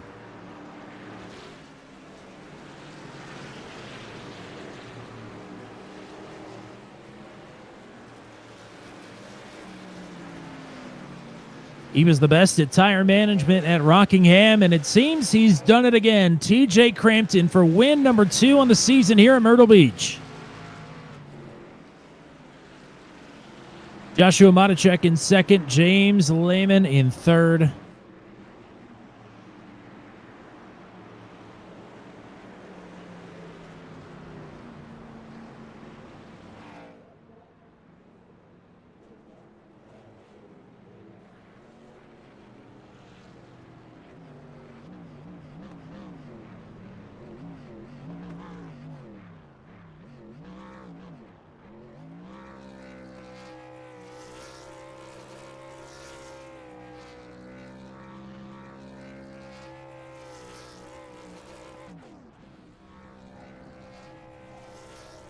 TJ Crampton with another late race surge. Gonna grab another win. Unbelievable. And he's gonna park it down there in the real victory lane. Right there on the checkers. Oh boy, how about that? I'm sure Lehman is going to be bummed out when we talk to him here in a minute. I mean, he drove a fantastic race here tonight, but just ran out of time, or ran out of tire there at the end of this one. So we'll hopefully talk to your podium finishers here in just a moment. It is win number 3 for TJ Crampton in his Truck 200 career. It's his second of the season here in the Chili's all-new Crispy Chicken Crispers present the Chili's Honey Chipotle Chicken Crisper Truck 200K at Myrtle Beach Speedway, powered by Geico, where 15 minutes could save you 15% on car insurance, and Spirit Airlines, less money, more fly. Second goes to Joshua Matacek. Third to James Lehman. We'll talk to these 3 in just a second as they've all piled into the waiting room here. Heath Smith will finish in P4 in a spirited drive there late. Justin Michael will round out the top 5. Charlie Widener charging Charlie in P6. Gavin Sanders in 7th. It's Steve Roman in 8th. Brandon Groover in 9th. And Scott Patton will round out the top 10. 11th for Matt Schlosser. 12th for Luke Peterson. 1 lap down in 13th is Rob Haynes. 1 lap down in 14th is Joshua Heggie. And 1 down in 15th is Dakota Tamade. 16th for Joshua Rutherford, and Andy Poliski called it an early night there. After having to come down under the green there late, he will DNF in 17th. The DNFs for Hunter Engrav, Corey Rutherford, Cole Maxwell, John Kay, Peter Donchak, Zach Flaum, and Kyle Zittel. Those are the 24 drivers that took the green flag here tonight. So we will pull up the boss man for Thursday nights. Is where you could catch James Lehman going forward here once the Mondays start to run out. But James Lehman will be on the podium here tonight. We'll take the third. We'll take the most laps led. I'm sure it's not the result you were looking for here tonight. Still a fantastic race for you tonight. Yeah, it was good. Yeah, it's definitely not the result I wanted. I definitely wanted to come home with a win here, but I'll take a solid third with it. I mean, we could see it there in the language of the truck. That thing just did not have any rear drive off. I mean, try and relay to some of the folks that maybe haven't turned any laps here at Myrtle Beach or just haven't really iRaced at all. I mean, how difficult it is just to try and will this truck home. It's definitely difficult. This track, this is one of the few tracks on iRacing server that I've ran in real life, and it's just as treacherous in real life as it is on the sim. This track eats tires like it's nothing, so you really gotta keep the tires underneath you. Once you start sliding, it's kind of hard to stop. So, it's once they start sliding, they start eating the rubber up more. You're just a sitting duck at that point. Matt, what you got? Yeah, congrats on the great run. I mean, you dominated most of this race. We had a lot of cautions earlier on, but we got a big green flag run there to end it. I mean, did you expect the green flag run? Did it catch you by surprise? You maybe burned them up a little bit too much earlier on, thinking you were going to get a caution, be able to come down and get tires. I mean, kind of how did that play out in your mind compared to what happened on the racetrack? I kind of had a feeling that we were going to go green. And then, of course, on that restart, I probably pushed it a little too hard. I probably should have backed it off, but I was anticipating maybe like a caution with like 30 to go or something like that. And then it definitely would have been fun. But I was actually surprised to see everybody go green. And it just shows that I underestimated everybody here, and everybody proved me wrong.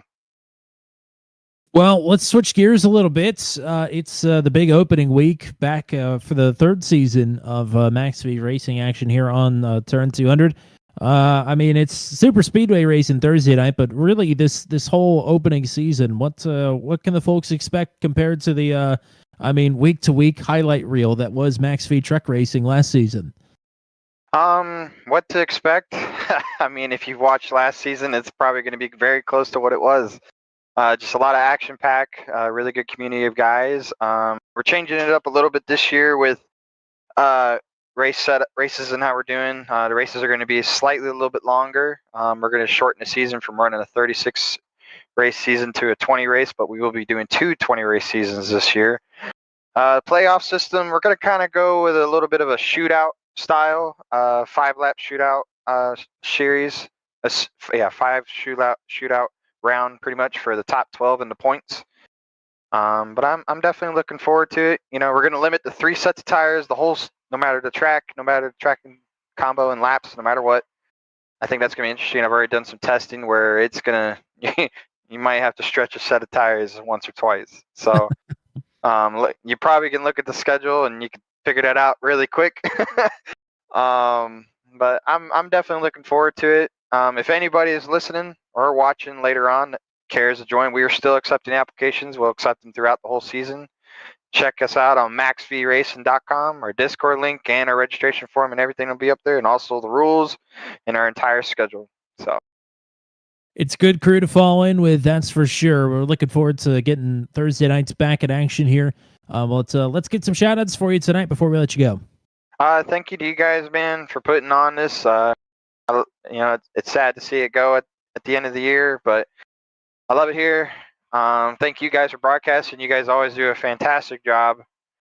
And just thanks to everybody that showed up tonight and put on a good race. All right, partner. Thanks for the time here tonight. We'll hope to talk to you on either Thursday or next Monday. Yeah, hopefully. Take care.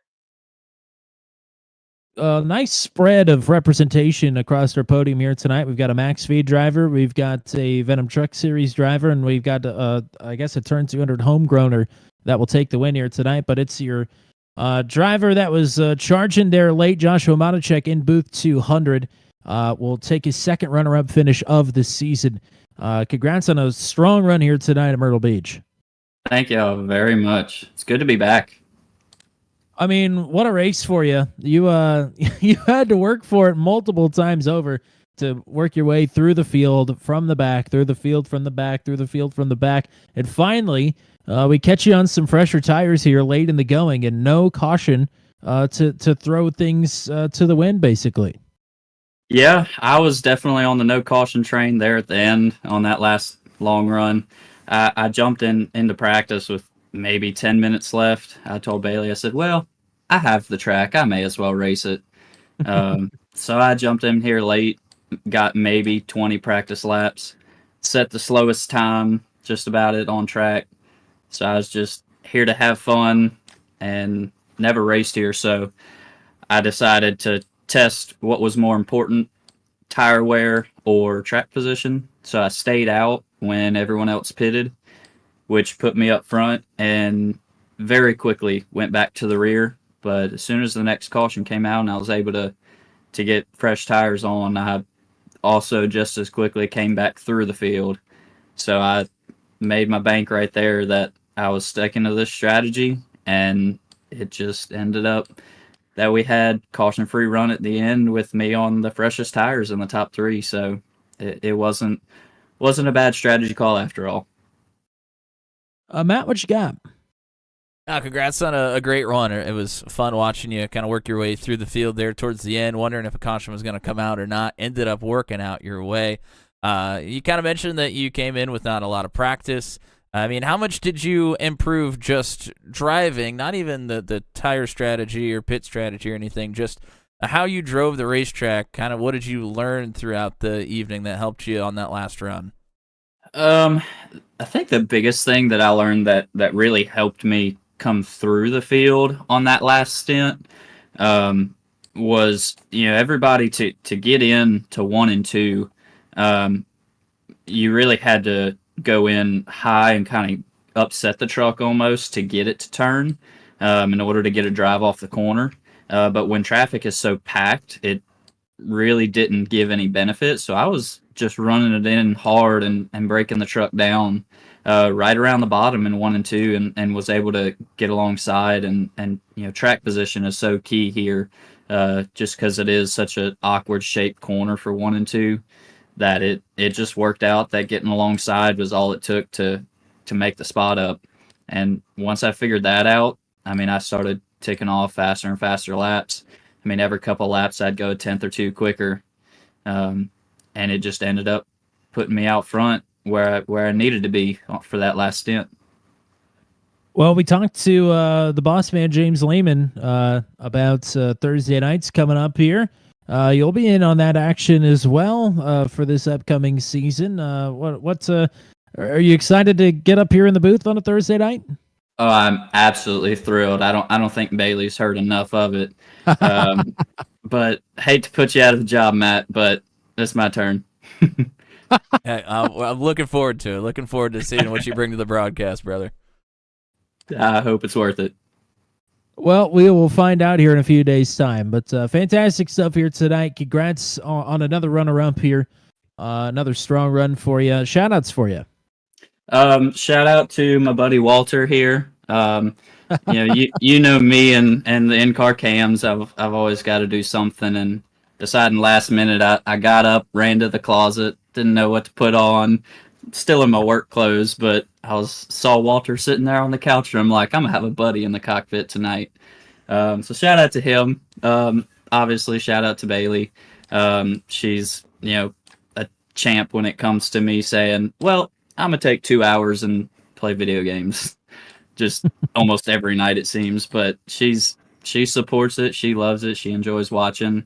Shout out to my dad. We actually just bought him a brand new 65-inch flat screen for him to watch all these races on, so that he can see it from across the living room. I know he's enjoying it. My mom. Shout out to y'all for putting it on and giving all my family and friends an opportunity to still watch me race. Well, thank you for the time here tonight, partner. We'll hope to talk to you again tomorrow, but we'll definitely be talking to you again on Thursday. That's right. Hope to be back. And now we'll talk about the points here in a second, but a very interesting development with this driver taking his second victory of the season. TJ Crampton with a statement victory here tonight. If Rockingham wasn't statement enough, Crampton lying in wait will surge ahead late in the going once again to take win number 2 on the season. How about it, partner? Yeah, it was a very fun race and good battle, and glad to get it done. I was thankful for no caution towards the end because I felt like I had the pace on James at the end, and especially on longer runs, he would just pull away from me on short runs. So to get that long run was good, and good throttle control, and I felt like I had better tires, better throttle control, and was able to get the job done. I mean, it was so difficult early in the run especially, but I would imagine through the run as well, to not just completely wipe out into turn number 1. Rear grip was at a premium here. To try and keep the tires underneath of you for a full run, especially a run to the checkers like that had to be incredibly difficult. Yeah, it's your mind tells you to drive really hard to turn 1 because you feel like there's a lot of real estate, but when you drive it in so deep, your rear end says, no, I can't handle that, and just goes straight into the wall. So I mean, some points in the race, I was lifting at the flag stand just to save my stuff. So you had to lift very early, earlier than what your mind thinks it should. So um, it was a very unique racetrack. First time I've ever been here. I bought the track last week when we bought Zandvoort. So first laps, first race, pretty big success. I'll get you a little bundle discount too. But Matt, what you got for the race winner? Yeah, congrats. I mean, you came in and got another one late in a green flag run again. So it seems like you're the king of the long runs here this season so far. But I posed this question to Josh Monachek, who finished second, but he was back in the pack for a lot of this race. Meanwhile, you were kind of working more up in the front for the majority of the race. What did you learn throughout this one early on that helped you in that long green flag run to maybe save your tires better, or just make smarter decisions throughout that run to put yourself in that position at the end? I think following Lehman so long, because I feel like at the beginning of the race, I fully didn't really know what I was doing at the track yet, just because it's so raw here, so new. So honestly, following Lehman's line and learning from him, I just kind of applied what I ran the same line as he did, trying to get close to that wall as you could in 3 and 4, and kind of diamond 1 and 2, but also stay low enough that you're not in the marbles. It was honestly just that many laps behind Lehman. I felt like as the race went on, I was able to stay closer to him on the shorter runs. He would just still pull away, but that first long run, when I started to catch him, I knew that I had better long run speed than him. So when we got that long run towards the end, I was pretty happy with that. Honestly, just trying to stay up front, because I thought it was going to be a track position race. Motocheck proved me wrong, because I saw him at the front and then at the back, and then there's one restart he was up front and I didn't see him, and then all of a sudden he's behind me, and I look and he pitted a lap 166. What? So it was very shocking to see that he was behind me, but I didn't want to make a mistake, and just didn't want to open the bottom up. Well, here is how the points stand. I haven't put the stage points in, but it's not going to matter all that much, I don't think, anyway. I mean, with the work you've put in the last few weeks to make up for the Chili Bowl weeks, you're up to 5th in the standings, with a little bit about a little under 100 points of wiggle room here back to the cut line. But I mean, it's been an impressive stretch these last 3 weeks. It has, and next week I feel like is just going to be just the same. Vegas is either one of or is my favorite mile and a half. So hopefully, now that I said that, I didn't jinx myself. And but honestly, I feel like I'm going to have a really good race there. My stats there from in other leagues, they're really good. So as long as I can continue this, we'll make the playoffs pretty easily. Well, fantastic stuff here tonight. Congrats on win number 3 with Truck 200. Congrats on your second win of the season. Shout-outs for you once again. Yeah, I want to thank Team Watson Racing and James and everyone who's there, Hunter and Peter. And I want to thank Icon Apparel Company, you guys for broadcasting, and my personal sponsors, Redline Oil, Extreme Mufflers, and Champs Speed Shop. Alrighty, partner. Go celebrate, go party hard. We'll hopefully talk to you again next week at Las Vegas. Thank you. So this is how it stands right now. We've officially had 2 more drivers clinch a berth in the postseason. They are Justin Michael and Hunter Engrav. Caleb Bensi could potentially clinch at the drop of the green next week, depending on how many drivers are there. He is awfully close to being able to do that. So that would leave us with 5th, 6th, 7th, and 8th, 4 spots available. Right now, those spots belong to Matt Schlosser, Will Weiser, who's a big question mark, not sure if he'll even be here again next week, and Scott Patton. So I guess that's only 3 spots, actually. So Schlosser, Weiser, Patton have them. Pretty close behind is Charlie Widener, Heath Smith, and James Lehman. Lehman and Crampton especially have not run all that many races this season, but they've just put up fantastic results. Everybody else in the top 8 right now has run at least 9 races, if not all 10. And TJ Crampton's only run 7. So, I mean, he has been lights out on track, and it's he may be rewarded with a postseason berth. Either way you slice it, 72 has been hot lately. Yeah, big time. I mean, he is going to be a force to be reckoned with when we get to the chase.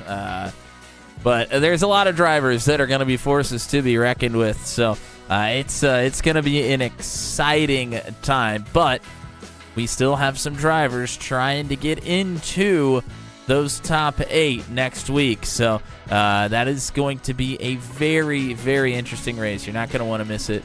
Yeah, I mean, honestly, tonight we were kind of expecting a lot of carnage. Wasn't necessarily the case tonight. I mean, there were certainly their moments for sure, but it was much, much better, I think, than a lot of us were expecting it to be. So shout out to all the drivers that came out and put it all out on the track there for us tonight. Very much appreciate them showing up for this one when it was going to be a tough one for sure. And shout out to everybody that was in the chat as well. Bailey Marie Monachek, of course, cheering on Joshua. Joshua Rutherford, speaking of a Joshua, he is in the chat here as well throughout the night. Kyle Zittel was here after his couple of incidents that he had. Thank you to Jeff Mathis for being the sponsor and the man that named the race here tonight. I'll let Tommy close us out with that name one more time here in just a moment. But thank you to everybody that was in the chat with us here tonight and everybody else that was watching. Very much appreciate it. And Tommy, we'll let you close us out. Absolutely. And I do want to point out as well, on the flip side of that, these are the drivers that still have a shot to get in. Basically, it is 4th down to 13th that have an opportunity to get into the top 8.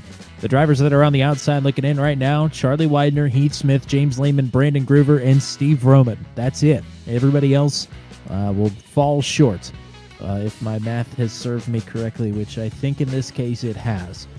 But either way, the window has narrowed from 65 drivers that have attempted a race this season down to just 13 that have a shot to make the postseason, and 3 that have already punched their ticket as well. Yeah, so an exciting week of racing here coming up on Turn 200. Matt Williamson will have the call tomorrow night for the Venom Truck Series, the See You in the NT race from Auto Club.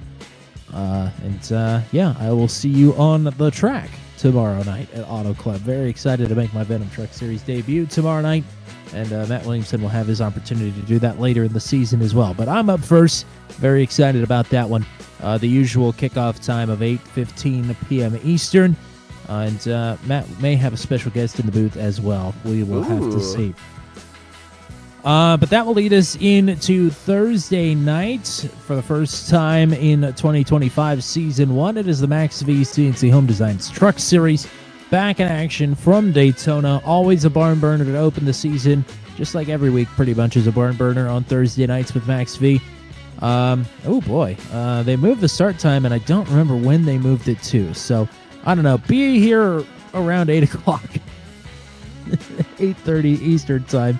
Somewhere in there, we'll have a race for you, and it'll be a good time. No Friday action, but be sure to catch up and to let us know what you think of the Special Stage Pro Truck Series from Wild West Motorsports Park last Friday night. That was 2 fantastic races there. And they will be back in action not this Friday, but next Friday from the Charlotte Rally Cross course.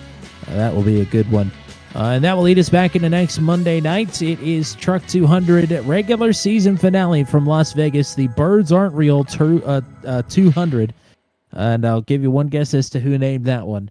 But that will be on air 8:30 p.m. Eastern time like normal.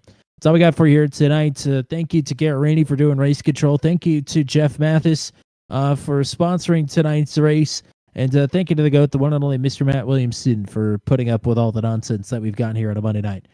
But until we meet again from Myrtle Beach Speedway, I am Tommy Cook saying so long and congratulations to TJ Crampton on his 3rd career Truck Series victory with Truck 200 in the Chili's all-new Crispy Chicken Crispers present the Chili's Honey Chipotle Chicken Crispers Truck 200K at Myrtle Beach Speedway, powered by Geico, where 15 minutes could save you 15% on car insurance, and Spirit Airlines, less money, more fly. Have a good night, everybody.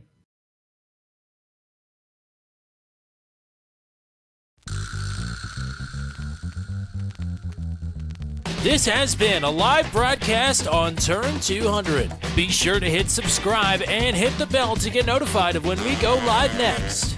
Thank you very much for joining us, and we'll see you again soon.